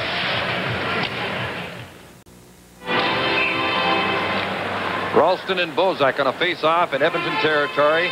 The Calgary goal by Lanny McDonald after Yari Curry had scored the historic first goal in the Olympic Saddledome. McCown chasing after that puck near the corner, but it bounces around to Lumley. Dave Lumley, number 20, shooting it in. Semenko racing after it. Both Semenko and Lumley not wearing helmets. Their center, number 24, Tom Ralston, does as Ralston goes into forecheck. Now Eloranta starting up for Calgary. Pass misses McCown. Bozak, McCown, and Hunter. Reinhardt and Eloranta out there right now for Calgary as they move McCown up to the forward line. This is Lumley dropping it back to Ralston, who shot just wide. Coffey at the left point trying to put it in front. Tim Hunter starting out. That's Bozak on his right. McCown on the left taking it in. McCown in on Huddy, who deflects the puck over the glass and out of play. Now there's Jamie McCown. We said earlier that from his defensive position, he was not afraid to carry the puck, to pinch, to move in, to make the play, to take the chance. And when they're a little short up on front by Coach Bob Johnson, says, hey, Jamie, go play left wing. He's a good skater, a good checker, and he's got pretty good hands around the net. Keep your eye on him. Good hockey player. Conroy, number 3 of the Flames, keeping it in. Eaves out of the corner, dropping it behind the net. Oakenlube, number 12, tied up along the boards by the Oilers. Kevin Lowe, play going on as Eaves leaves it in the corner for Heinmarsh. Curry has him checked. Lube with the puck to Conroy, to the right point, to Baxter, try to put it in front. It's knocked down by Lowe. Bounces loose. It's cleared now all the way out. Conroy's shot is blocked. And the Oilers start back. Gretzky with the puck, coming in on Baxter. Conroy, the other defenseman. There's Hunter going for the net. Tied up by Conroy. The puck back of the goal. Curry centering it off the skate. Gretzky reaching in. Can't get the puck as he's hooked off it by Baxter, who slides it out in behind Lanny McDonald, who chases after the puck, hustling to it back of the net. But the play is called for what is now a 2-line pass. It either would have been an icing or an offside pass as the play was stopped. And McDonald really hustled down the ice, but all for naught. Well, it's not often he wastes too many moves, and that time there, he had to go down and get the puck, and as you said, it was all for naught. But I like watching this fellow play. He has a tremendous understanding of how the game of hockey should be played. Besides having great talents, he's learned the defensive and the offensive side of it, and he does all the little things right. Does a little high sticking over there with Anderson. He readjusts Anderson's helmet and goes after him some more, but neither have dropped their sticks or their gloves. Glenn Anderson and Lanny McDonald, the 2 number 9s, a little exchange off the face-off, and that's where it started, and then he just sort of pushed that helmet off with a high stick. Watch it. Well, Lanny was the first one, I think, to go at Anderson. He knows Anderson is a threat. He didn't want him in behind him, so he put the hook on him a little bit, and then I said he did the little things right. After he put the hook on him and they went nose to nose, they high-sticked him pretty good. Well, they'll get penalties, and it's still 3-1 Oilers.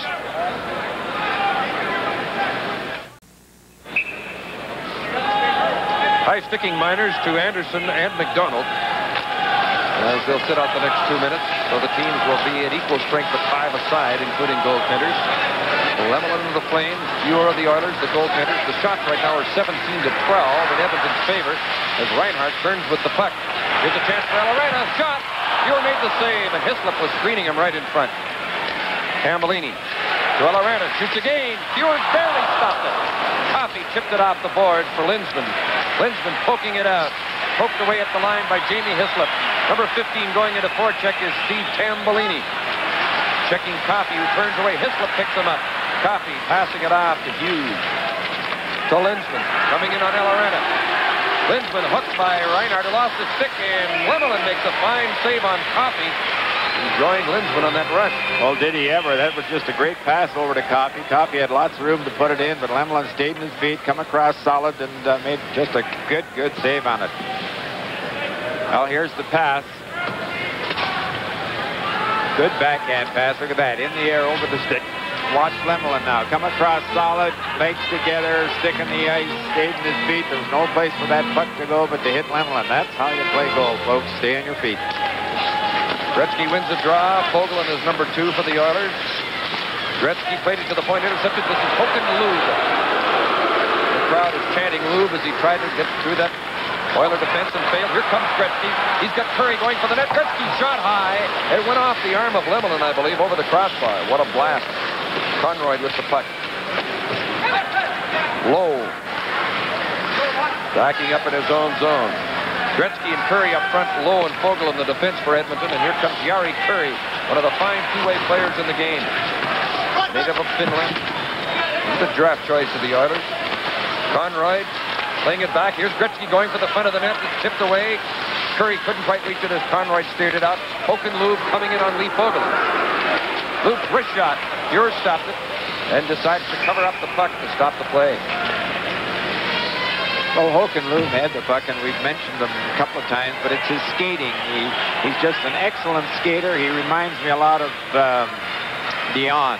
He bends his knees, has a low center of gravity, hardly ever knocked off his feet, and I'm not sure he can play hockey in the National Hockey League yet, folks, but I'll tell you, he's got all the skills, a great skater, and a great anticipation. They tell me he can score goals. Face-off coming up in Edmonton territory.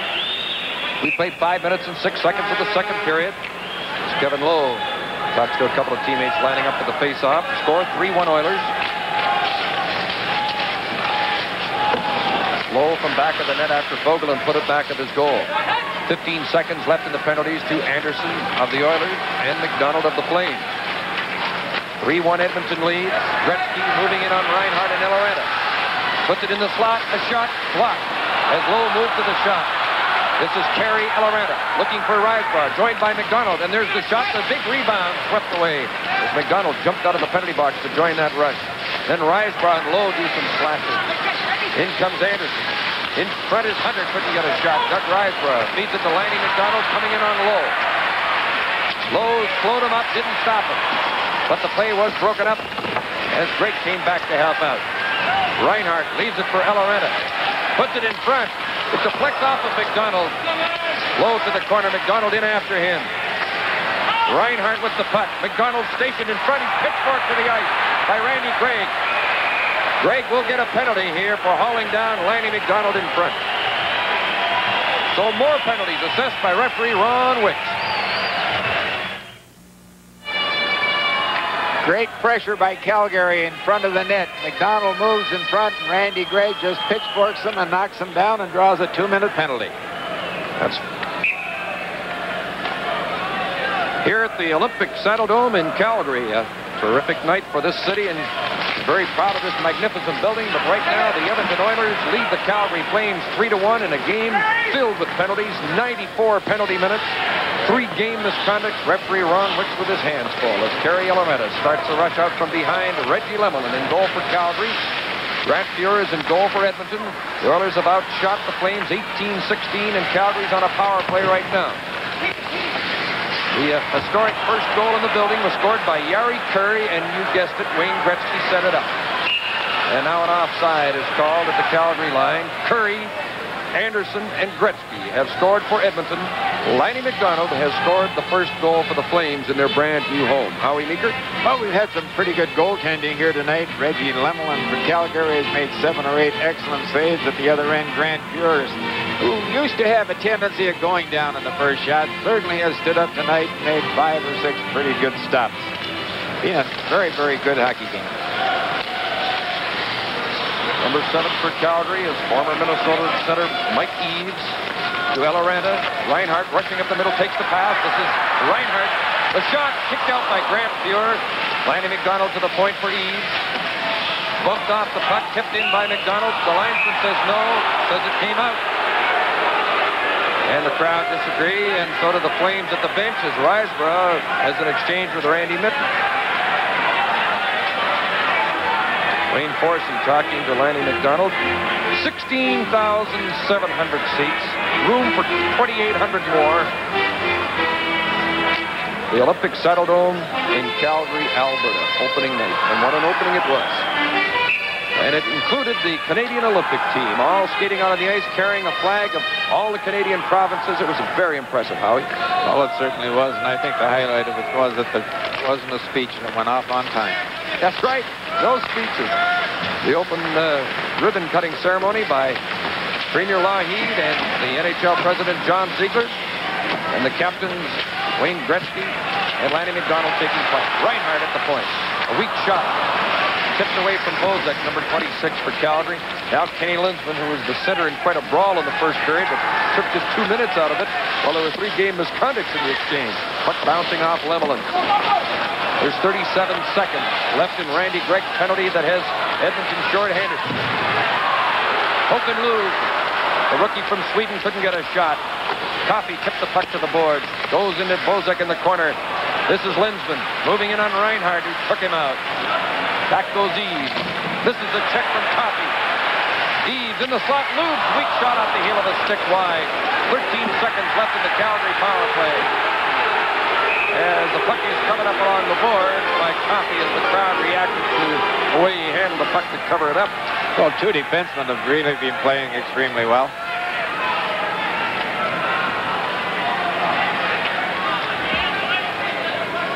Those 2 defensemen, Paul Reinhardt has really been carrying the mail. He's a defenseman, but he's the fellow that's been forechecking deep in the Edmonton Oilers zone. And Paul Coffey, the same thing. He's been handling the puck, and there's a pretty good check. Eves, watch this pass now. Eves to Lube, right in the slot. The youngster who I talked about so glowingly, miscued. Well, he might be a little tight here tonight. On a special occasion, he just didn't get good one on the shot. He has great talent and was the highest goal scorer and point getter in Sweden's league last year. So Ruth should be able to step into the league and do well. As Beers centered the puck high. And now the teams are back at full and equal strength as Curry drops it back for Gretzky, puts it in front. Oh, Vogelin didn't get a shot. Vogelin going for the front of the net had a great chance, and Gretzky set him up. Now Vogelin backhands the puck in for Gretzky, winding up, takes a shot. McCowan moves after him. Gretzky turning. Finally forced off the puck, and it's cleared out. It's up pretty high tonight, Isn't he something else? That Gretzky, that flip pass that he made to Vogelin? Just beautiful. I guess Lee Vogelin hasn't been in the clear like that too often. What do I do now? He got his goal of the season the other day. Lee, of course, is known to prevent the goals rather than score them. He didn't get one last year. He's got one already this year. The puck is centered, tipped off the stick of Tambellini. Reinhardt shot right on, and Grant Fuhr comes up with it. So it's still a 3-1 hockey game.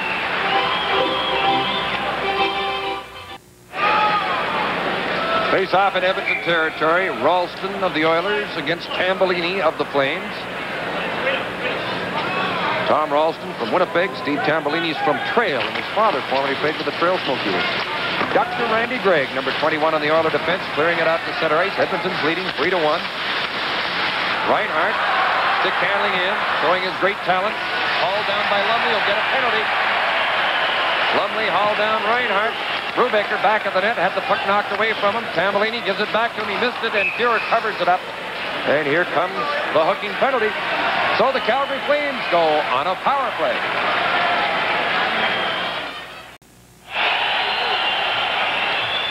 Well, Reinhardt going to the attack again, and deep in the Edmonton Oilers zone, had the checker beaten. Dave Lumley forced to take a penalty. Halfway through the second period, as Lumley's in the penalty box, the Flames trailing 3-1, have a chance to get back in it. McDonald to Reinhardt. Eloranta shot. Fuhr turned it aside, and Grant Fuhr looks solid in the net. See how far he moved out on that shot? Eloranta to Reinhardt. Back to the right circle. Now it's Eloranta shooting. Fuhr didn't know where it was, but he was standing up well in all that traffic in front, so he was in a position to react to the puck. Reinhardt, Eloranta, Tambellini, McDonald, and Beers on the Calgary power play as Tambellini banks it around, and Eloranta can't catch up with it to keep it onside. That fellow who has the puck now handles it as well as any defenseman in the league. Watch him pass it. Eloranta. McDonald in on Jackson. Lanny McDonald, who has scored the Calgary goal in this 3-1 game. Paul Reinhardt. Eloranta's weak shot deflects, and it's steered to the corner. Tambellini behind the net. Gretzky's out there looking for a pass. He has already scored 2 short-handed goals this season. He anticipated the exchange and that control of the puck. As Reggie Lemelin controls it at the side of his goal. Gretzky and Hunter are up front killing the penalty. Watch Gretzky while killing that penalty. He can steal that puck. Yes, he can, but I can't understand Landy McDonald's positioning on this power play. This is Steve Bozic turning with the puck in the Edmonton zone with 32 seconds left in the penalty to Lumley. Delaranda shooting a rolling puck that deflects high. Eaves is number 7 for the Flames. Oakenlube coming along the boards. Now Reinhardt at the point to Eaves. Took a bump there from Fogelin. Lube out of the corner. Fogelin goes to him. Bozic from the other side. Delaranda from the point. The shot. Grant Fuhrer has the puck. Well, he went down and did the splits and caught it with his hand. No rebound in a shot like that. I talked about McDonald and the power play. Last year he got a bucket full of goals playing about 15, 20 feet off the right goal post and getting passes and rebounds and putting it in. Now he's playing on the outside of the face-off spot, and he's not going to score a goal from there. I haven't seen him move into that very familiar and very favorite spot of his so far tonight in the power play. Can't understand it. And the Flames, of course, miss Kent Nielsen a great deal on their power play. He's out with a bad back. Nielsen injured, cannot play. Meredith is also hurt. Bolton and Yelenin are Calgary players not dressed. Willie Lindstrom of the Oilers is out with a leg injury. Bozar and Blum are not dressed as Lumley comes out of the penalty box to tip the puck to Lindstrom. Gretzky's in the slot. There's his shot. Oh, just missed the net along the ice as Wayne Gretzky goes after his second goal of the night. He scored 7 goals already this season, one of them tonight. Now Lube passing it off Eaves, back to Hogan-Lube, couldn't get the return pass, and Anderson plays it back into his own zone. Coffey to Huddy. Coffey checked by Eaves, and the puck flipped high out to center ice as Coffey dumped it out. Conroy chasing the puck, icing waved off.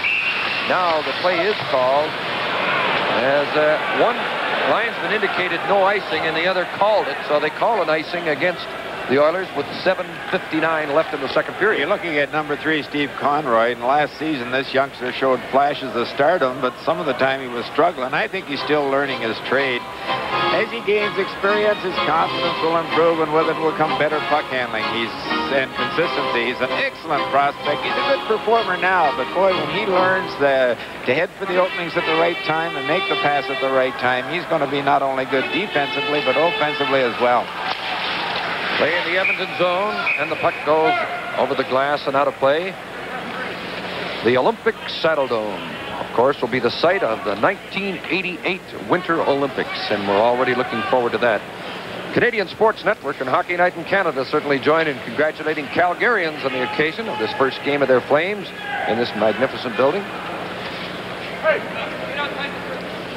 Well, I guess the crowd perhaps a little subdued right now when they take a glance at that huge scoreboard over center ice because it's 3-1 Edmonton. The shots on goal now, though, at 21-19 in the Flames' favor as Fuhrer picks off a long shot by Baxter and hangs onto the puck.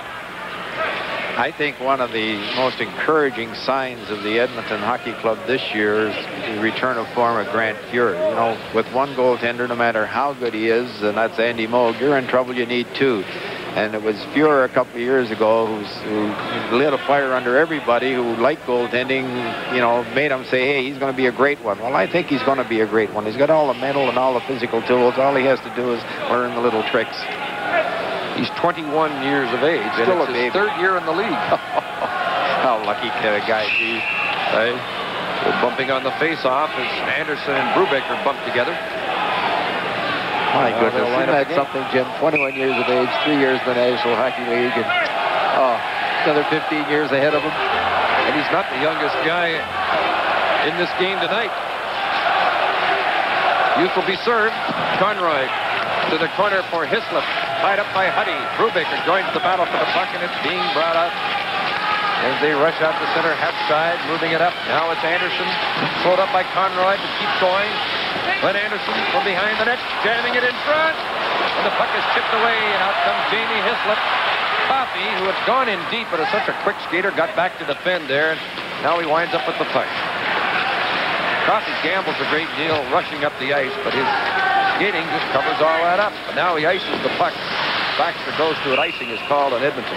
Well, you're a perfect example there. Skating and covers it up. There was a loose puck lying right in front of Lemelin, and he went in to pick it up, and Hislop got the puck and was 6 feet ahead of him in 10 strides by Coffey and caught him, and that's a great advantage of a good skater. Reinhardt can freewheel, Coffey can freewheel. That guy you're looking at there right now, Kevin Lowe, can freewheel. I like that Lowe for two reasons. He can play the wide open game and the tough game. Good in the corners, can handle the puck.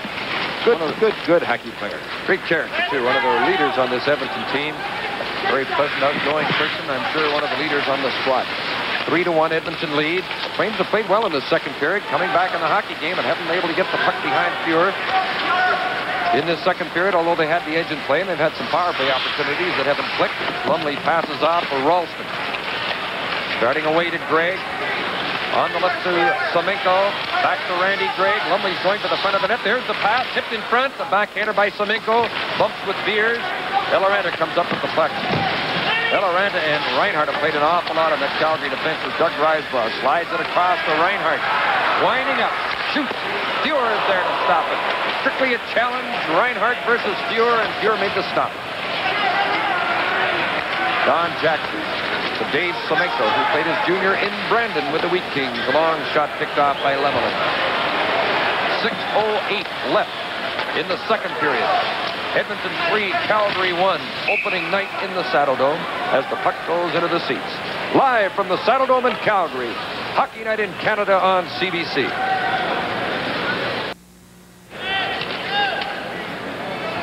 .602 left in this second period. Teams at full strength. The Flames in their home white, trimmed in red and gold. The Oilers in their road uniforms, the blue, trimmed in orange and white. Mike Eaves with the puck for Calgary. That's Heinmarsh, number 18, ahead of him. As Eaves moves it in, Heinmarsh going for the net. The puck slides to Fuhr, and Heinmarsh waiting in front. He's 25 years of age today. Heinmarsh, as you look at his centerman, Mike Eaves. Heinmarsh's father is the athletic director at the University of British Columbia and is here to watch him play tonight. I think if Coach Bob Johnson played him a little more, he would be rewarded with more points from Heinmarsh. He's a pretty good hockey player, and he continues to improve. I don't think there's anybody who works harder at the game than he does either. Great physical condition. He missed the start of the season with an ankle problem. Number 18, Heinmarsh, as Kenny Linsman is waved out of the circle. So Anderson goes in to take the face off against Eaves as Fuhr makes another stop. Kevin Lowe from behind his goal. Fogle and the other defenseman. The puck is banked off the board. Still in Edmonton territory. Finally cleared out to center ice. As Pat Hughes' pass was tipped away.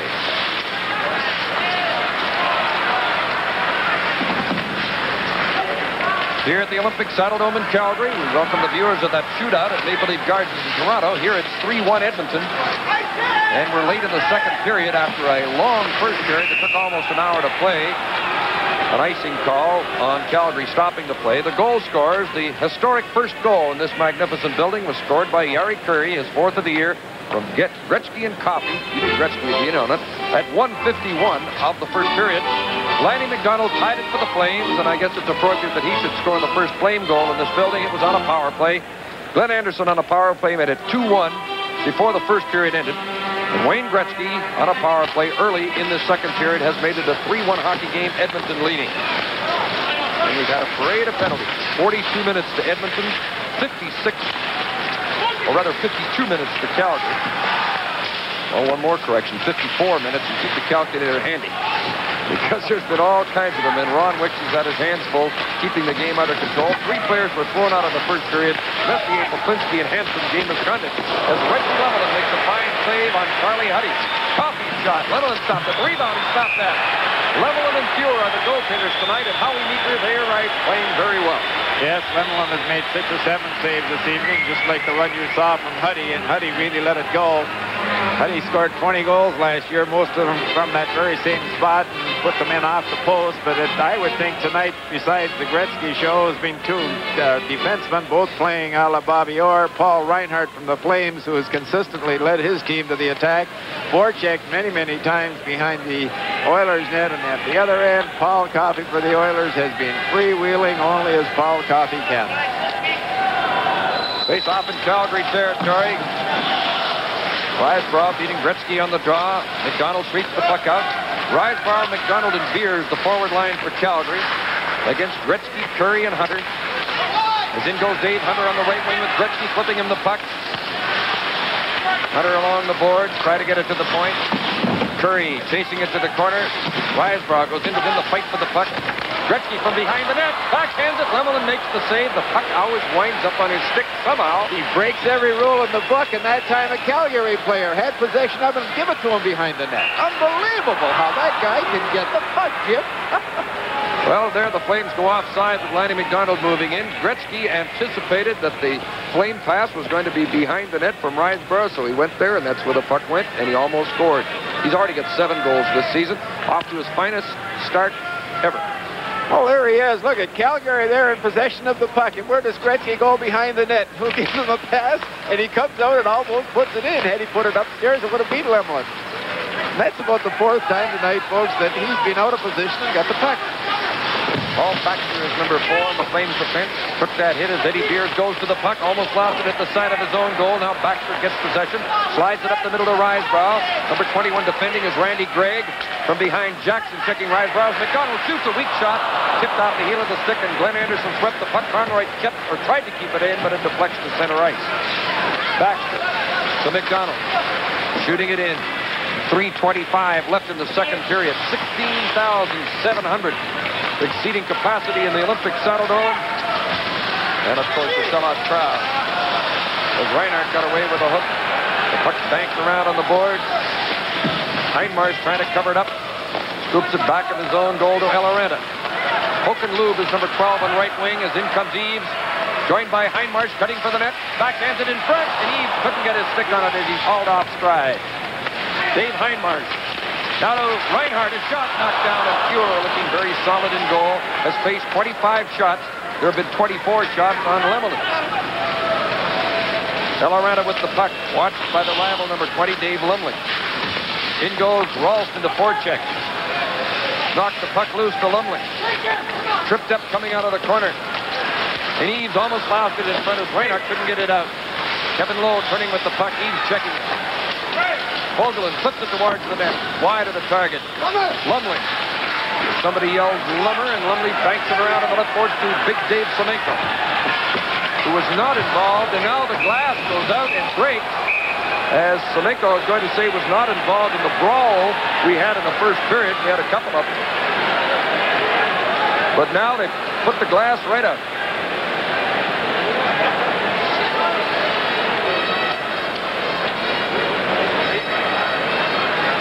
Well, not only did they push the glass out of the supports, but it shattered in pieces. And you'll see how it happened.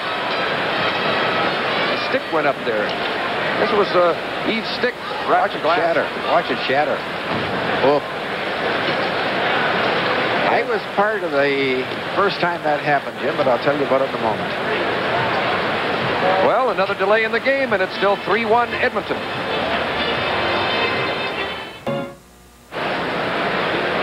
Well, here at the Olympic Saddledome for the second time in the game, a problem with glass. And this time they're going to stop the play, resurface the ice, and tack the last 2 minutes and 14 seconds onto the third period. So with 2:14 left in the second period, they suspend the play. Howie? Oh, here's another look at it, and I would think that Semenko just leaned against it. Doesn't look like it was hit with any force at all. Look at his elbow knocked it out. Yeah, but I don't think that's the one that come out, Jim. Semenko is the one that leaned against the glass. Yeah, down you're right. It comes, and it hit that steel support for the boards that holds the boards in place and just totally shattered. Right, the stick hit another panel in the corner, and Semenko just bumped to get it. And obviously the metal supports didn't hold it sufficiently, just popped right out. So the score, with 2:14 left in the second period, Edmonton 3 and Calgary 1.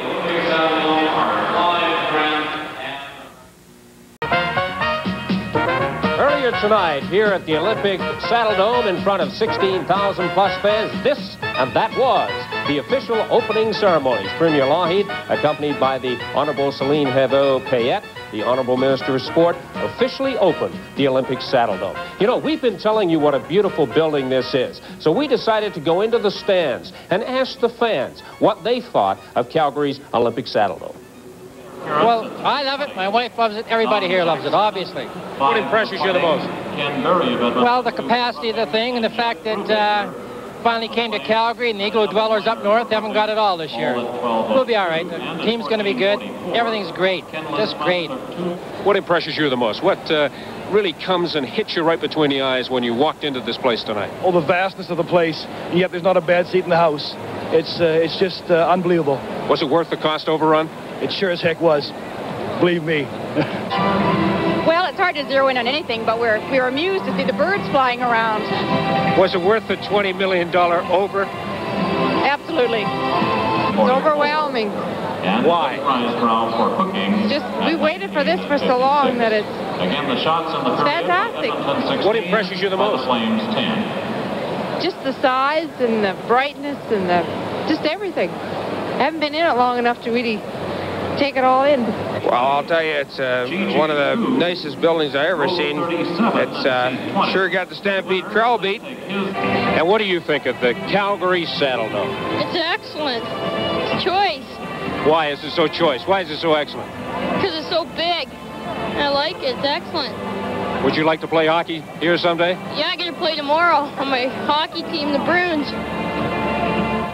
It certainly is choice. The Canadian Sports Network and Hockey Night in Canada joining congratulating Calgarians on the occasion of this first game of their Flames in the Saddledome. Coming up next, from the Artist's Pencil, Hockey Night in Canada returns in just a moment.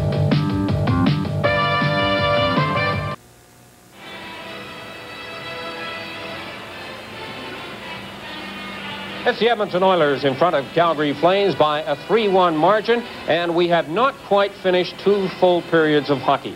There was a breakage in the glass, so they will tag on what's remaining in the second period to the third period, so that score is 3-1, a period and about 3/4. Well, this being the first ever game and the official opening of the Calgary Saddledome, we decided to do something different. Hockey Night in Canada went to freelance Calgary artist Dave Elston, and we got Dave to put together some pictures for us. Sketches, hand sketches, and I should point out that these were done, Dave, in the last 2 hours. You have been a very busy man. Exactly. Now, I know you've been impressed with this building. What were you looking for primarily in your sketches? I was just, I thought there was an interesting contrast between the people that, it was a festive occasion kind of thing, but some people were here to work and others were here just to enjoy the day. And I kind of tried to find the contrast between the two. Well, of course, this kind of thing would not be possible to a large degree without television providing the pictures. So your first sketch goes inside our Hockey Night in Canada truck. And there it is, our producer John Shannon, our director Larry Brown, all the hard-working technicians. What was the feeling you got from this?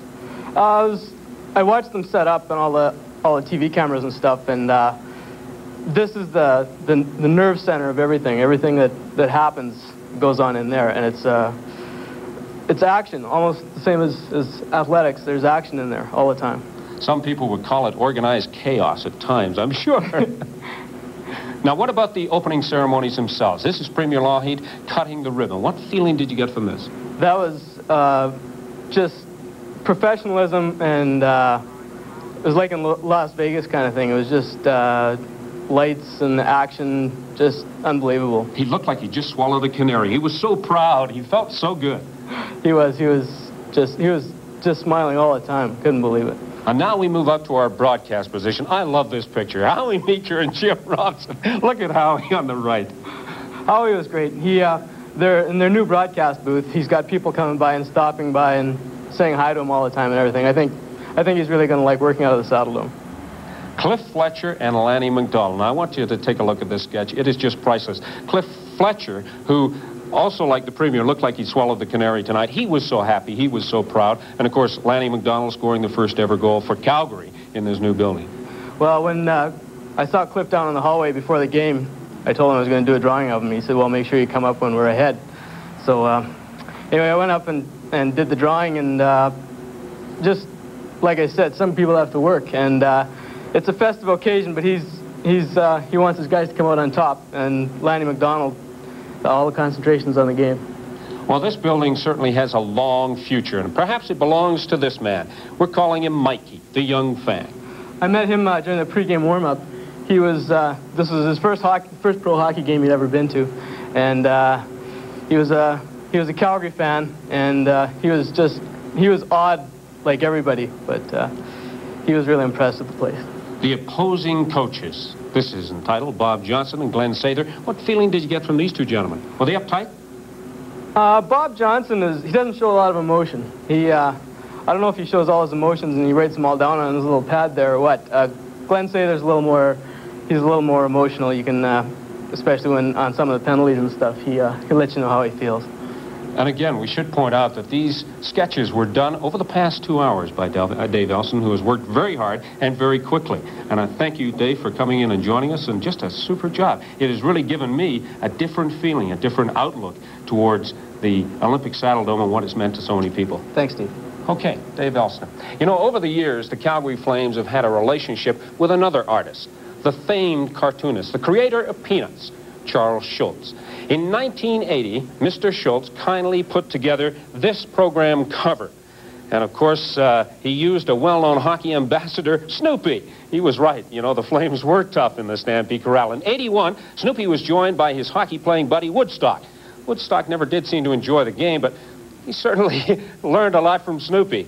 In '82, Snoopy was very observant. You know, he said the Flames loved to play in the Stampede Corral, and yes, home ice was a definite advantage. Now, 1 year later, Snoopy and Woodstock, like the fans, have made the trek across the street to the brand new Olympic Saddledome. The biggest concern for Woodstock, where's the penalty box? I love them. The special cartoons of Charles Schulz as they relate to the Calgary Flames.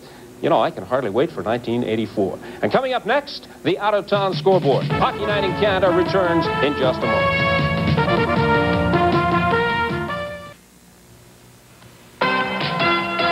Saturday, October 22nd on Hockey Night in Canada. It has been described as hockey's greatest rivalry, and one reason is that Montreal and Toronto own 31 Stanley Cups between them, but of course none in the past 4 years.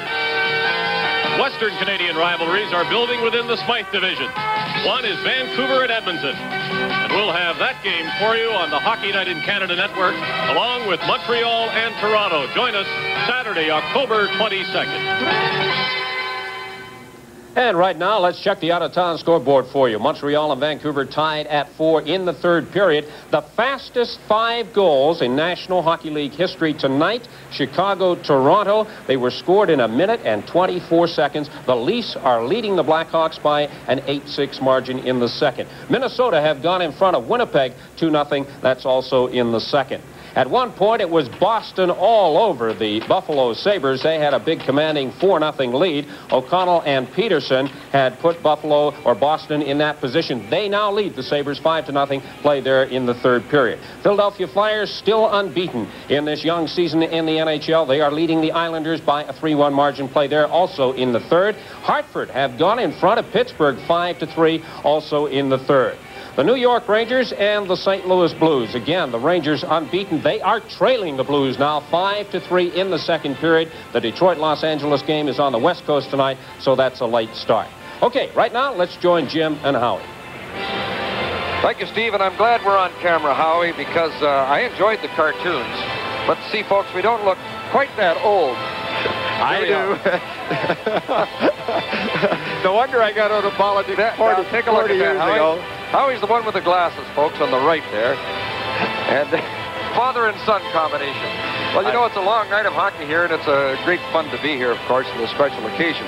With the glass breaking and all the penalties, I think you can settle down and just play a normal third period here. Well, I certainly hope so, and if it's going to be normal, I think the Calgary Flames have to get a little bit more out of all their hockey clubs. So far tonight, Jim, I just think Randall, Reinhardt, McCown, and Eves have played well for them, besides their goaltender, Lemelin. And with only 5 or 6 guys going, you're not going to beat Edmonton. Well, they're still in the hockey game, 3-1 score. Edmonton probably had the better scoring opportunities, but they didn't cash in on all those power play chances. They had a 5-minute power play and didn't score until the end of it. So Calgary still has a chance. If they can get the next goal, I guess you could say the next goal is so important. Well, I would kind of think if they did get that next goal, they could quite easily come out and win this hockey game. But basically, they're going to have to get more help from their forwards. Eves, to me, is the only one that has been going. McDonald has been come see, come saw. Reinhardt has, I would think, been their big offensive thrust. Well, of course, we're in a delay situation, and we're now going to have 2 minutes and 14 seconds tacked on. And here's the reason why. As Semenko leans against that pane of glass, out it pops, and then he reaches in when he sees the glass there as it hits the rail and pow, shatters. There it goes. I knew it shattered eventually. And of course that meant a long delay, so they tacked the 2 minutes and 14 seconds onto this third period. So we're going to have the third period, actually the completion of the second period, and then on to the third. And there's the only goal of the second period, a Gretzky power play goal. He has a goal and an assist tonight, and he has 7 goals on the season. On the power plays, Edmonton's 2 for 4, so they haven't done too bad on the power play situation. Calgary's 1 for 3, 7 for the Leafs. Would you believe that? That's going to be another shootout like in Vancouver the other night with Minnesota, 9-9 going into the last 2 minutes. Well, of course, it was a 10-9 game in Vancouver, and that was the first time that happened in the league for almost 40 years. As the fans settle down here, Reggie Lemelin gets ready to go to work in the nets for Calgary. At this time, I'd like to pass along our special hello to all hospital patients and shut-ins, those fans who can't get out to hockey games, but enjoy Hockey Night in Canada, so we hope you shut-ins around the country are enjoying this one tonight. And a lot of action tonight in the league. In the third period, the Canadians have now taken the lead over the Canucks, 5-4 for Montreal in a seesaw game with a lot of goals there.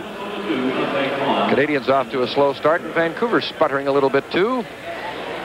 And Grant Fuhr, who's looked very solid in the nets. The shots are 25-24 so far in the game in favor of Calgary. And there's the time left in the second period. As you look at that big new scoreboard with the Flaming Sea crest of the Calgary Hockey Club in lights. So remember, this is the continuation of the second period with the score of 3-1 Oilers. The team's at full strength. Lanny McDonald knocked it down with a high stick, but it's tipped onside. A chance in front, just tipped out of the reach of Gretzky as he was checked by Reinhardt, who picked the puck loose. Eloranta and Reinhardt have seen an awful lot of ice time. This is Doug Risebrough coming in on Charlie Huddy as Risebrough dumped it in. Coffey puts it high and out to center ice. Reinhardt chasing the puck, and Gretzky moves into forecheck. Gretzky's there, the puck gets to him. There's Curry waiting in front, but Hunter couldn't get him the pass. And the line of Hunter, Gretzky, and Curry clicked for the first goal of the night, putting on some pressure again. Wayne Gretzky and Eloranta stole the puck away from him. Kerry Eloranta. Passing it to McDonald. Steers it to Reinhardt. Back to Lanny McDonald. Winding up. There's a shot. A tricky shot that skipped, handled by Fuhr. Very alert to watch it all the way. Here's a quick shot by Conroy. Tipped just off the edge of the post. Conroy with that shot. A deflection wide. Scramble. Fuhr is down. He's jumped up to his feet quickly. The puck is centered. Tapped down in front. McDonald falls over the goaltender. The puck loose. They jam it in. They score. In the last minute of the second period, there's that next goal we were talking about, and it's 3-2.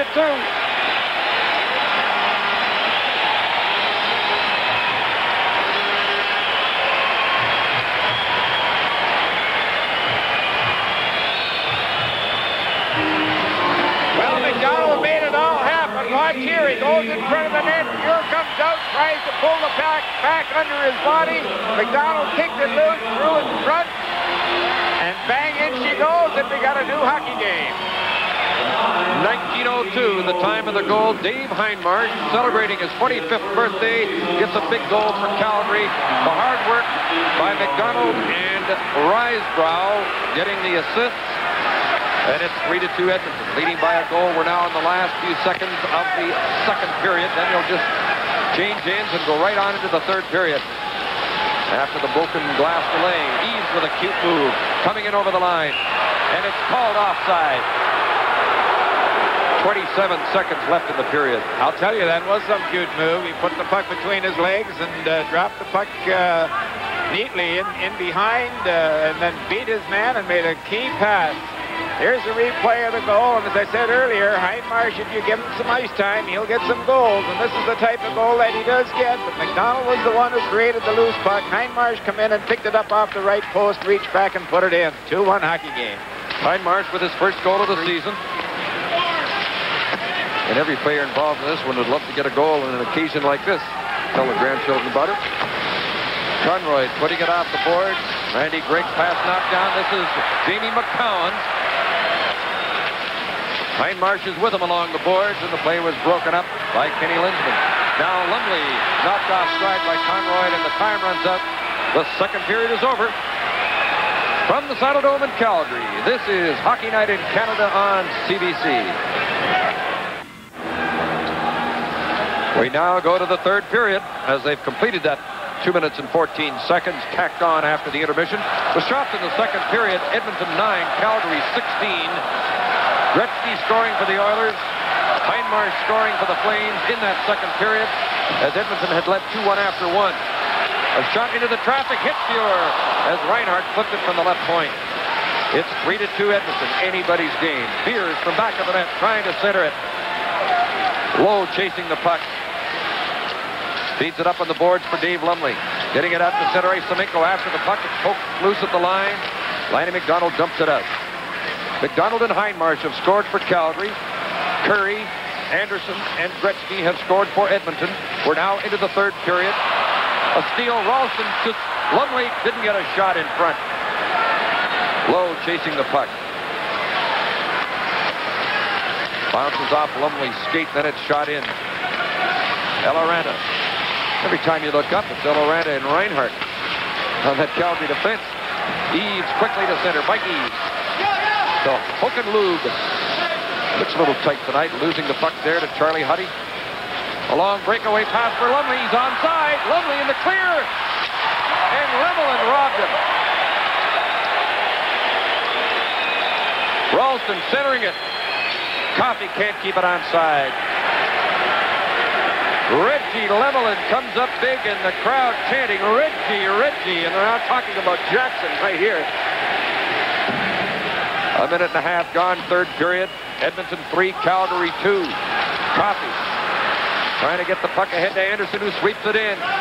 Half-side moving in after the puck as Lemelin banks it on the board. Lube couldn't pick it up, a long shot deflecting wide. Lindsman dancing after the puck, trying to center it. Hindmarsh to Eaves. Hindmarsh breaking for the net on the right wing. There's the pass. Didn't quite get to it, but he gets the puck. Hindmarsh near the corner. Now Lube back of the net. Eaves from the other corner. To the point. The high shot. Loose puck. Bounces free. A back pass at the line as Anderson dropped it off. Barry giving him the pass. Ken Barry's number 18 is seeing limited ice time. Keeps working for that puck. Another former Olympian. Barry in their forward checking with Halfside, and Anderson joins them as the third member of the line. Of course, with Messier out of the game and that game misconduct, the lines have been changed, as has Calgary's, with Poplinski and Hansen thrown out as Lemelin has to handle a long bouncer. 3-2 Oilers lead. Flames trying to come out. There's Gretzky racing in after the puck. Keeps after it, comes up with it. Curry in front, couldn't quite get the pass. Cannellini put it on the boards, and it's cleared down the ice. Randy Gregg chasing the puck. Icing called on Calgary. Tonight's game is coming to you from the brand new Saddledome in Calgary. This face-off between Gretzky and Tambellini in the Calgary zone. Tambellini draws it back to Eloranta. Bozic pinched on the boards. Couldn't get to that puck as Eloranta banks it around on the right side for Hislop. Jamie Hislop finally gets the puck outside the line. Works his way to center ice. Try to get it to Steve Bozic. It's too far ahead. Hislop battling in the corner. Trying to center the puck. Gretzky comes up with it. Backhands it. Almost intercepted by... Here's a chance for Hislop right in. Grant Fuhr made the stop. And that is one of the few errors you'll see Gretzky make in his own zone as he passed the puck away and the Flames wound up with a chance to tie it. Well, let's go back to Reggie Lemelin, and just a great, great save he made here. Watch this pass. Coffey to Lumley, and Lumley is just home free. Timed it perfectly, and watch Reggie make the big save. Comes out with a stick, stops them from going one way, and the pads come up with the puck. No wonder the crowd is hollering, Reggie, Reggie, Reggie. Watch this. Stick goes one way, legs go the other, and the pads make contact with the puck. Another big save by Reggie. Oilers lead 3-2. Dave Hunter to Yari Curry, winding up. There's a shot, but it deflects off Conroy. The puck bounces near the post. Dug out back of the net by Curry. Yari Curry centering it. Intercepted by Conroy. Lanny McDonald clears it out. Nearing the 4-minute mark of the third period. in the Battle of Alberta. And the new jewel in this province's crown, the Olympic Saddledome, and in goes McCown to the puck, and icing is called on Edmonton. Well, that goal by Hindmarsh certainly has spruced up that Calgary Hockey Club. I think everybody's come back to play, particularly the fellows who have been sort of come see, come saw. Ed Beers, who's big and strong and one-on-one, is exceptionally good. Lou made a couple of good plays, and even Bozak made a good play. Riseborough goes to the bench. There's the final for the Boston Garden as O'Connell and Peterson scored a pair for the Bruins, and Housley scored 2 for Buffalo. Flyers still unbeaten with that 5-1 win over the Stanley Cup champion Islanders, who are a little thin on the blue line right now with injuries, and the Flyers keep winning. They've got some fine young talent in their lineup in Philadelphia this year, too. Reinhart to Hoken Lou. Took a check along the boards as the crowd chants Lou, but he didn't get by Kevin Lowe. Puts it behind the net to Glenn Anderson. Now to Ken Linsman. Back to Anderson. Coming in on the defense. There's the shot. Just wide of the target. Lemelin plays the puck to the corner. Linsman keeping it in. Took a bump from Hindmarsh. Battle for the puck goes on, and this is Hoken Lou. He's got Reinhart with him. Lou flips it for Eves. Fuhr made a big save on Mike Eves. Nice play by Lou to Eves, and there was Grant Fuhr again. Kenny Linsman passes it off, and Semenko has to go to the corner for the puck. Loose at the side of the Calgary goal. Eves playing a strong game, gets it to Lou, goes to the bench as he passes off to Conroy, takes it in by himself. Putty moves after him. Tambellini to the puck. Now Ralston takes over for Edmonton. We've just passed the 5-minute mark of the final period. Oilers 3, Flames 2. Lemelin leaves it back of the net for McCown. Calgary's had some chances to tie it, but Fuhr playing very well in the net. This is Jamie McCown with Tambellini. Hislop coming in on the right wing. There's Fuhr with another big save as he picked off the shot by Steve Tambellini. This is Hockey Night in Canada from the Saddledome in Calgary.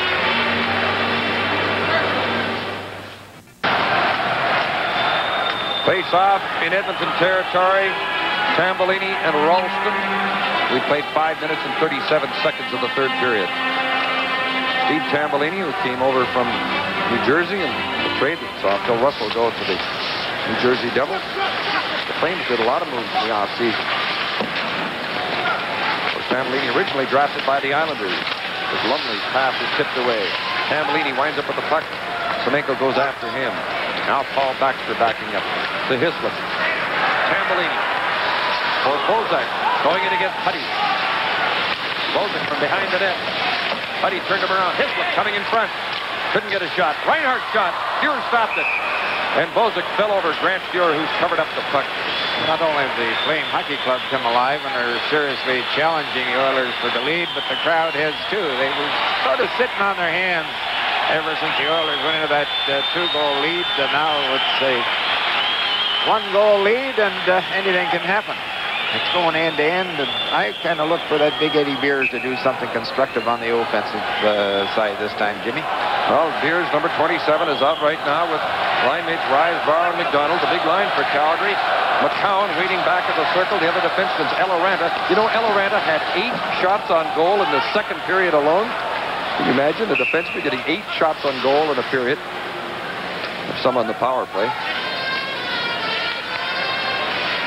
Badger Bob, they call him, and I haven't heard anybody in the business, the hockey business at all, have a negative thing to say about the guy. He's very, very enthusiastic about his hockey club, about the game of hockey, and about his team's chances of finishing very high in the standings this year and challenging the club they're playing tonight. They have on occasion tonight. Whether they can do it over the full season or through a full game, only time will tell. Right beside the coach at the bench was the trainer Jim Bearcat Murray and his assistant Bobby Stewart. As they work so hard behind the scenes, as did the Oilers trainers, Peter Miller, Barry Stafford. This is Glenn Anderson. Long, hard pass into the Flame zone as Lemelin swept it away from Mark Hapshire. Real battle going on along the boards as Beers was all tied up with Linsman. Linsman after the puck. Oh, that's Barry trying to center it from the side. And Barry keeps in there working. getting a chance to play with the Oilers now. It was with their farm team in Moncton last year. The puck is centered into skates in front of Lemelin, and he throws it aside. Barry working up front there. Getting the puck in front. There's Peter Miller, the trainer of the Edmonton Oilers. I don't think there's a tougher job in hockey.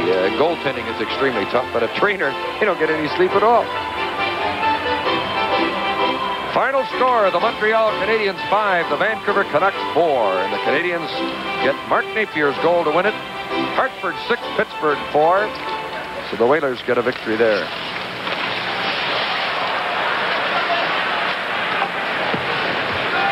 Well, Vancouver's road trip turned out to be somewhat of a disaster. 1-goal losses in St. Louis and Chicago and a loss in Montreal. The Oilers come into this game undefeated. The Flyers are undefeated, and the Rangers were undefeated but are trailing St. Louis tonight. So maybe after tonight there will be 2 unbeaten teams. But believe me, this game is wide open right now. Anybody's hockey game. Oh, that's right. All the marbles are just laying right on the table waiting to be picked up. Look at that pass up through the center. Good move. Gretzky tipping it off for Curry. He's turned around by Heinmarsh, who works for the puck and comes up with it. Dave Heinmarsh having a very strong period. He scored the goal to give Calgary some life. Here's a shot by Thatcher right on the net. And again, Grant Fuhr makes a fine save. He's faced 33 shots now in the game. 26 have been fired at Lemelin. The goaltending has been very good. The crowd booing as they thought there could have been an icing, but the play continued. 12 minutes left in regulation time. But remember, there's a possibility of overtime as Fuhr covers up the puck to stop the play. So there's 11:55 left in a tight one.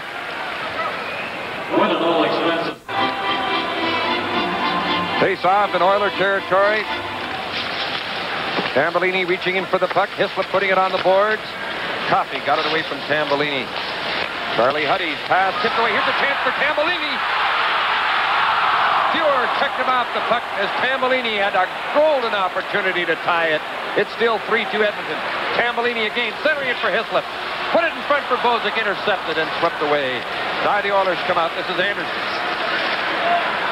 Where Coffey couldn't handle the pass. Eloranta chasing the puck. Battling back of the net with Hughes, and they get their sticks up high. Hughes waiting in the slot, winds up with the puck. Try to get it back to the line. And Anderson didn't get the shot, and the play goes offside. What a chance Steve Tambellini had. Oh, boy, he just walked in there home free, but Grant Fuhr just held his ground. Just watch this, Tambellini going in home free, and here's the start of it right there. Loose puck just picked up. I think it was Linsman who fell there. Look at how high in the crease Fuhr is. And, oh, he had him fooled. But lost the puck. Look at here. He had Fuhr going to his left, took it to his right, and then fell over Fuhr's leg and lost control of the puck. Wide open net to put it in, but didn't have the puck. Well, the kid's been great in the nets. Grant Fuhr, pride of Spruce Grove, Alberta. Well, sometimes better lucky than good. 3-2 Edmonton lead. Gregg feeding it on the boards to Hunter, to Curry. As Curry hustles into forecheck, Reinhart puts it on the board. Didn't come out. Gregg long shot deflects high. As Brubaker played the puck loosely on the boards, and Gregg kept it in. Now Paul Baxter rushing with the puck. Risebrough tipping it in and slides to Fuhr, taps to the side to Don Jackson.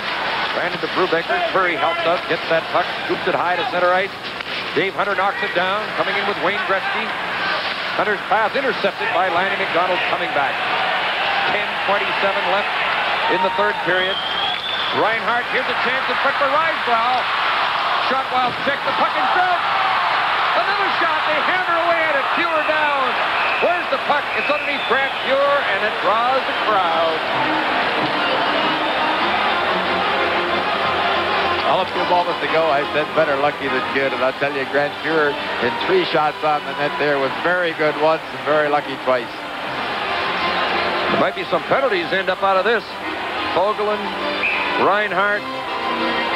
Everybody's picking partners in the battle in front of Grant Fuhr, who managed to corral the puck in that traffic in front. And the Flames are coming close. But they're still trailing by a goal in their big home opener.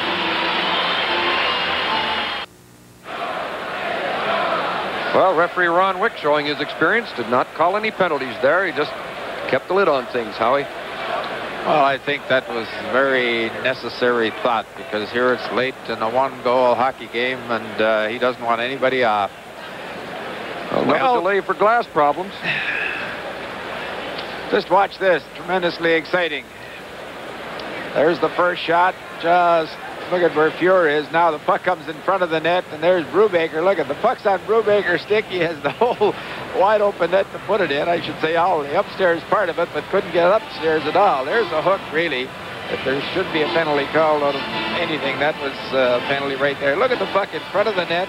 There's the first shot. It hits a Edmonton player. Look at right on Brubaker's stick. You were laying down like a beached whale, and he wasn't able to get it up over top of him. And that is a little bit of luck and a little bit of good play, I guess.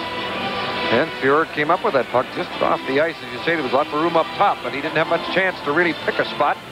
Another delay while they'll call on the rink attendants once again to patch up some more glass. Live from the Saddledome in Calgary, Hockey Night in Canada on CBC.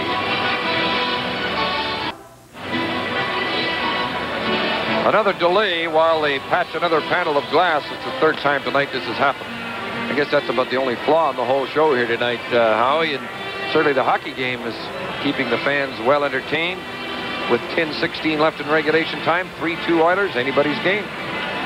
Well, it's been end-to-end ever since Heinmarsch's goal, and if anything, I would think that Calgary Flames have had the better scoring opportunities, and very easily could have a 3-3 hockey game right here, but Grant Fuhr has been very good and, again, very lucky.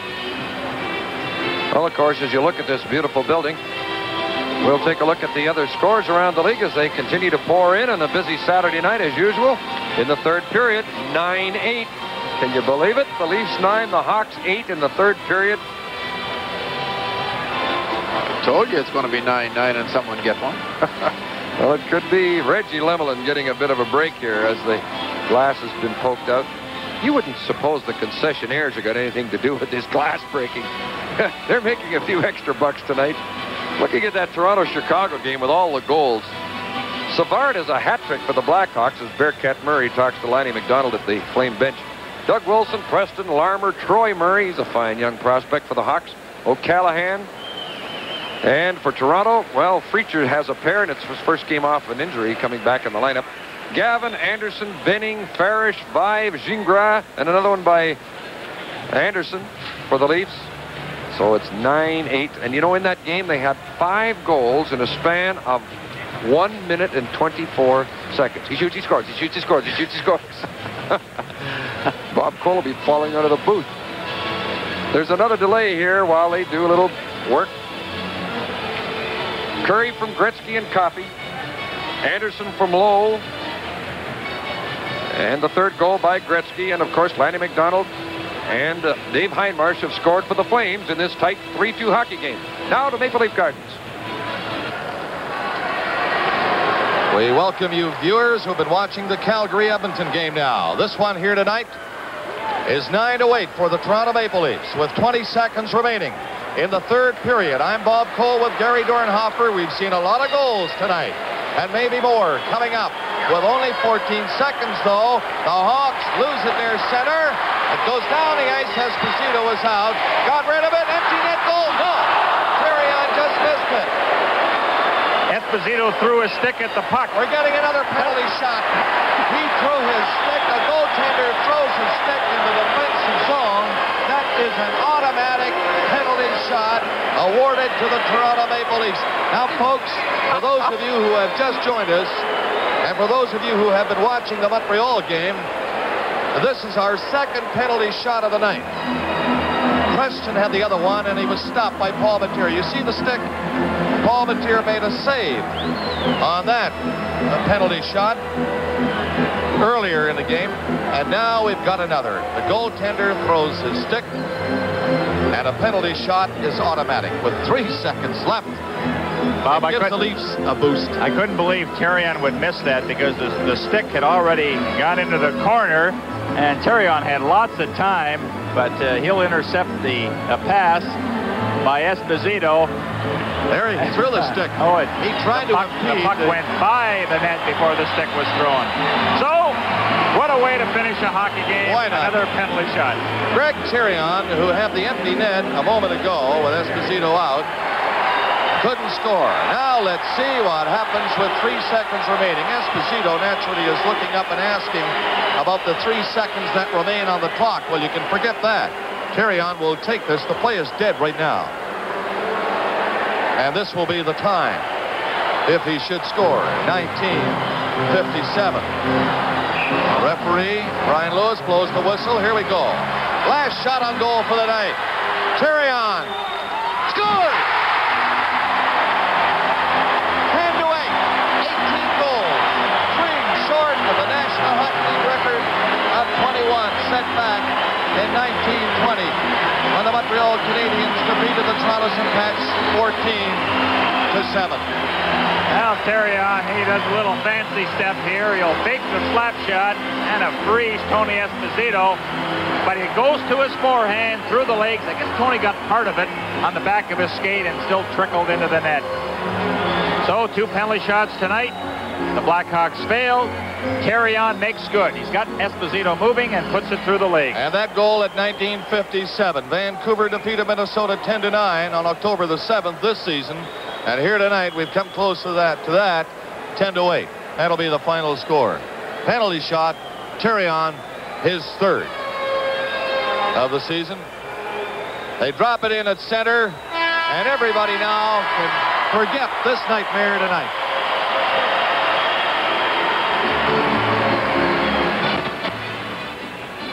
Well, that's what happened at Maple Leaf Gardens. It's one of the few times you see a goaltender smile after he's given up 8 goals.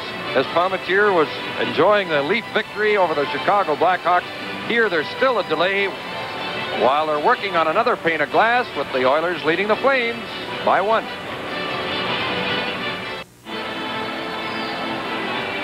Well, a look at the glass. Just waving a little bit there. Must be a breeze in the building. They're ready to go after the 3rd time in the game action was delayed, and I'm sure it's a problem with the new supports, might be even the tension that they have on those panes of glass. And I'm quite sure that there will be some investigation in that. This won't happen every time they play in this building. Play now resumes in this 3rd period. Mark Hepscheid at the puck from Swift Current, Saskatchewan. Now he races to that puck in his own zone. Hepscheid. Vogelin and Lowe on their defense, having trouble as they couldn't get the puck out. Here's Lube with a shot that's blocked and covered up by Kevin Lowe. Well, Lube has come on a bit, Howie, in this 3rd period. Yes, he certainly has. I think he lost his jitters. Certainly he's handled the puck. He's skating a heck of a lot better and making the odd play. A fellow with all his talents, you look for him to finish off plays and to make plays, and that's what he's done the last 15 to 20 minutes. There's 20-year-old Mark Hepscheid. Fine junior in Saskatoon, waiting on this face-off. Glenn Anderson moved offside. There's 9:53 left in regulation time. Do you think they could play overtime, too, with all the delays tonight and the length of the show? The opening ceremonies were brisk. In goes Hepscheid. A quick shot went high and off the target. Remember them a while ago? Here's a long shot stopped by Lemelin. The puck bouncing to the side of the net. Barry waiting in front, and the puck just eluded Ken Barry in front of the net. Back comes Lube. In goes McCown, moving in on Lee Fogelin. Jamie McCown from behind the net, fighting to get control of the puck. Took a bump from Kevin Lowe. Reinhardt moving in, rolled it in front. Kept in by Heinmarsh, put it in front, and it's blocked. A long pass for Barry, trying to get loose. Barry's cut off by Heinmarsh, and Lemelin scoops the puck aside. Heinmarsh did a good job to fill for the defenseman Reinhardt, coming back and defending there. Again, the Oilers with a chance. Coffey centering the puck. A shot. Lemelin stopped it. The puck swept away. Coffey set up that chance.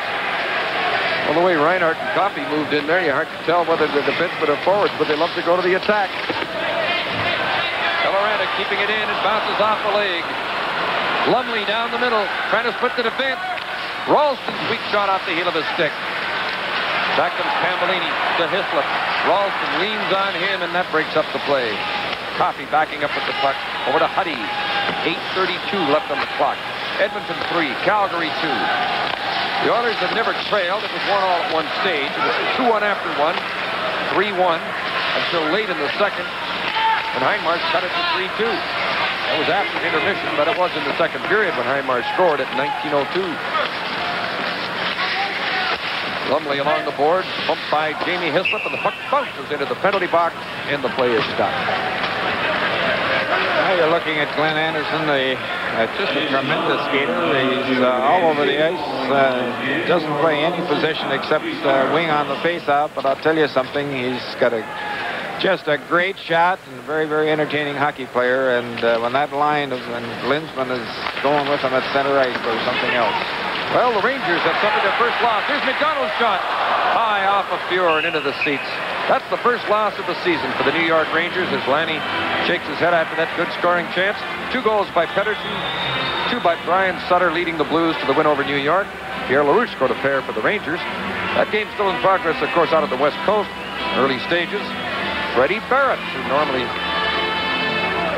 Well, I was going to say Freddie Barrett of Los Angeles, but it's his brother with Detroit who scored the goal for the Wings. McClellan scored for L.A.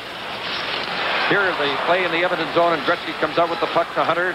Curry breaking down the right wing. Yari Curry going after the puck. Reinhart moves into check it. Battle goes on along the boards. Eddie Beers of the Flames helping out. Gretzky joins the crowd. Puck still in play. Reinhart comes up with it. Curry goes after him. Reinhart goes down. Reinhart gets the puck. Hauled down by Hunter. Gretzky from back of the goal. Centering it. Shot went wide. Reinhart banks it on the board to hit the referee's skate. Gretzky tried to center it. Risebrough takes over. Doug Risebrough. Rink wide to Paul Baxter. His pass tipped away by Don Jackson. Jamie McCown coming in on the defense. McCown backhands it. Stewart kicks it out. Randy Gregg from back of the net to Wayne Gretzky. This is a check. Lanny McDonald winds up with the puck. 6:55 left on the clock. Edmonton 3, Calgary 2. Highmarsh, loose puck, racing in against Lowe. Highmarsh from the corner. He played an excellent period. Highmarsh failed to get by Kevin Lowe. Back come the Oilers. Glenn Anderson getting loose at center. McCown moving in on him. Hooks him. And Ron Wicks is putting the whistle in the pocket. Letting him play the third period. Lowe with the puck. Now it's Fogelman. From the Lake Hit, Lee Fogelman, his father played in the NHL. McCown shooting it in. 6:15 left on the clock. Pat Hughes. In comes Ken Lindsman. Lindsman, wrist shot, went high. Reinhart was defending on Lindsman, and Lindsman's from the corner now. Just tapped it off for Hughes. There's Semenko in front. Puck loose in front of the net. He scores! Kenny Lindsman. Lindsman makes it 4-2 Edmonton. You'd have to say that would do it. Watch Lindsman come in here on the shot out of the corner. It hit the side of the net. Lemelin was slow to play it. First of all, the rebound shouldn't have gone out in front. There's the pass out in front. Hits the post. Bounces out. And Lindsman takes it from his backhand to his forehand and puts it in the far side. Look at this. He had to have the stick against the post. Scoop that puck in behind the net, but he didn't. One of the few mistakes he's made tonight, and that sort of put the game out of reach of his Flames, I would say. Is the second of the season from Hughes at 14:02. Lindsman from Hughes at 14:02 on this third period, and Edmonton lead by 2, 4-2 on the scoreboard with 5:34 left in the clock run. Jamie Hislop poke checked at the line by Coffey. Coffey goes after the loose puck, flips it outside the blue line. Semenko has it covered up on the boards, and then Coffey does some high sticking on Hislop. Bozic arrives there. Big Semenko just skates out of the hassle there. Let them argue about it a bit. I don't think any penalties are going to be called, though. And there's the guy who they don't like around the league except for the home team. And, of course, he gets the key goal after being in the middle of all that ruckus earlier in the hockey game. I was just sitting here thinking, you know, since that fight, he really hasn't been the Kenny Lindsman that you expect. He's a good skater, good playmaker, and a tremendous forechecker. And he really didn't do anything, but you give him half a chance, and he's got the ability to cash in on it, as he just did. Big goal by Lindsman, his second goal of this season. And the ex-Flyer gives Edmonton a 4-2 lead. Here's Lanny McDonald. There's the shot. Oh, what a good wrist shot. Just snapped off the outside of the post. there anybody in the league that can shoot the puck coming off the wing like that? I guess Bossy is the only one in the league that has quicker release. I don't think there's anyone more accurate or gets it on the net as often as he does. I'd like to see a replay of that because I kind of think maybe Fuhr just got the outside of his pad on it before it tipped the post. When it left the stick, I thought it was labeled. Donald loves to come off the boards with that hard shot, as he did on that opportunity. Now there's 5 minutes left in regulation time. Edmonton 4, Calgary 2. Yari Curry scored the historic first goal of this team. Liney McDonald scored the first Flame goal. Edmonton led 2-1 after 1, 3-2 after 2. Lindsman's goal at 14:02 of this third period has Edmonton in a 2-goal lead as McCown dumped the puck down the ice. Lowe chasing it. Wayne Forsey, the linesman, calls the icing on Calgary. Well, I would think if I was a Calgary fan, I would be very heartened by their performance tonight. They're missing probably their most skilled hockey player in Kent Nielsen, and the rest of them played come see, come saw for 30 minutes. But the rest of the time, when they had everybody going, I just think they were equal to the Edmonton Oilers Hockey Club, and it could be quite easily a 4-4 hockey game. Fuhr has been good and Lemelin good, and when you get good goaltending, you always have a good game. Well, we're finding one of the hazards of working in the new Saddledome is people keep asking Howie for his autograph while he's talking. That makes it a little tough, Howie. He spelled his name right all night, though, I noticed. It's M-E-A-K-E-R, isn't it, Howie? That was the last one, was it? Play in the Edmonton zone as the Oilers. Mark Hapside slides it across to Don Jackson. Rink wide to Glenn Anderson. Anderson getting that shot away. Reggie Lemelin covers up the puck to stop the play with 4:01 left in regulation time. Randy Gregg, you know, with a full year's experience under his belt, you can expect Randy Gregg to be very much improved as he's shown tonight. You know, that'll help the Oilers behind the blue line immensely. They need a quarterback, a take-charge guy back behind their blue line, and I just think he's going to be a very, very sound hockey player. Twice or 4 or 5 times tonight he's made the pass. Usually he just dumped up along the boards. He's picked out that loose or open Oiler forward and laid the puck right in his stick tonight. He's accomplished more in his 27 years than most people do in a lifetime. A doctor, the captain of an Olympic team, and now in the National Hockey League is a fine defenseman, Randy Gregg. Dr. Gregg with the puck, a long pass. Barry racing after the puck, so is Eloranta. Eloranta got to it first, icing called on Edmonton with 3:42 left on the clock. You know, it's tremendously exciting and thrilling watching these two hockey clubs. They bring the puck out of their own zones 3 different ways. Once in a while around the boards, which is the donkey, the dumb way to bring it out, although I guess it has to be the smart way of at least trouble. But certainly they'll carry the puck out and they'll allow 1 or 2 or 3 defensemen on their club to pass the puck to the open man coming out. And that, to me, really makes hockey. And you have to have skills to do it, and nerve as a coach to let them do it. Ralston digging it out on the board for Coffey. Coffey shooting it in. Lumley racing after it, gets to the puck, hit the side of the net with a shot from a sharp angle. Conroy bumping with Lumley near the corner. They continue to battle for the puck. Bozek chipped it off the boards to Tambellini. Tambellini might still be thinking back to that great chance he had when it was 3-2.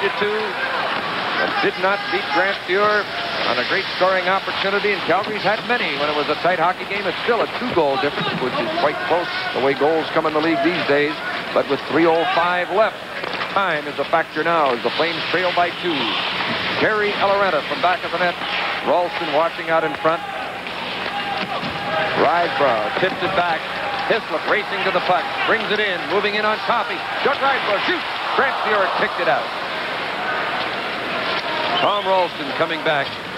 Takes his time. Just slaps it in. And Lemelin had to stop that long drive from outside the blue line. Puck is chipped out. This is Doug Rydebrough. 2-on-1 with Eddie Beers. Rydebrough shoots. He scores!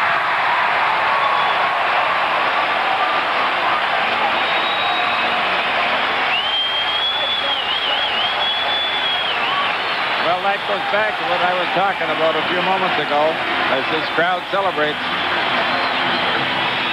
How they come out of their own end created this 2-on-1. It was 2 excellent passes, but Riceboro just picked the short side, put it up over Fuhr's left shoulder. Fuhr played it pretty good, didn't give him much room. Played it high, not much room, but oh, great shot by Riceboro. I'll tell you, this Calgary club's going to be a pretty good one this year. They're coming out of their own end, just tic-tac-toe. They remind me of the old Montreal Canadiens, and the Edmonton Oilers will just match them time for time, how to come out of your own end. That's the second goal of the season for Riceboro, and it's a big one. It's now 4-3. Edmonton leads by 1 goal again. Riceboro from Beers and Reinhardt at 17-31 as Eddie Beers moves in on Lee Fogelin. And the puck came around to Curry, who just scoops it high to center ice. Reinhardt knocking it down. Gretzky moves to him. Now Curry to Gretzky. Coming in on number 7, Mike Eaves. The puck centered, knocked out of the air. Lowe moves to it to keep it in. Pass intercepted by Eaves. Off the boards to McDonald. 1:47 left on the clock. 4-3 Edmonton by a goal. Mike Eaves moving in on Yari Curry. Fogelin put the puck on the boards. Linsman scoops it to the line. Lube knocked it down to keep it onside, but it bounces to Lowe. To Linsman. Conroy hustling after that puck as Linsman checks him. 1:27, 1:26, 1:25 left. Puck shot in by McCown. Shot thought there could have been a penalty, but Ron Wicks is letting them go in this third period when there has not been a penalty called. Look at that Linsman skate in there. Hughes goes to the puck. Conroy broke up the play. Edmonton 4, Calgary 3. Tambellini, backhanded pass intended for McCown. Now shoots the puck in. 1 minute left in regulation time. Lemelin is still in the nets for Calgary. And the Oilers come out. Linsman to Hughes. Moving in on Reinhardt. The play is broken up. Back from the Flames. This is McCown. Jamie McCown. Shot. Fuhr stopped it. Lemelin still on the ice. 40 seconds left. Calgary still haven't got their goaltender to the bench for 6 attackers. They trail by a goal. 34 seconds left. Eloranta with the puck. Didn't get it to Riceboro and the Oilers. Trying to kill off the remaining time. Now Gretzky winding up, fakes the shot. Gretzky right in to Curry. And it's broken up at the last minute. 18 seconds. 16 seconds. Riceboro putting it in, and Fuhr sweeps it to the side. Riceboro centering it. Went off a leg.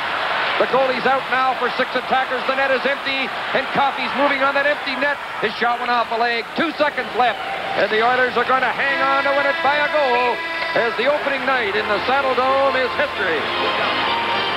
Grant Fuhr and the Oilers win it 4-3. Howie? Just a heck of a hockey game. You have to give the Calgary Flames tremendous credit for hanging tough and bringing it back to a 4-3 hockey game. I think the fans who are here tonight will remember for a long, long time the very exciting hockey game, the first one here in the new Saddledome. The Edmonton Oilers 4, the Calgary Flames 3. In just a moment, our 3-star selection.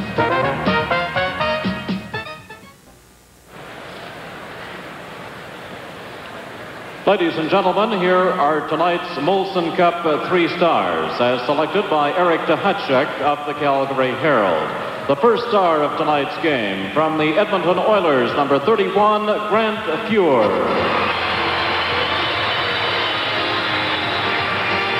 Tonight's second star, from the Flames, number 8, Doug Riceboro. Third star of tonight's game, from the Oilers, number 99, Wayne Gretzky.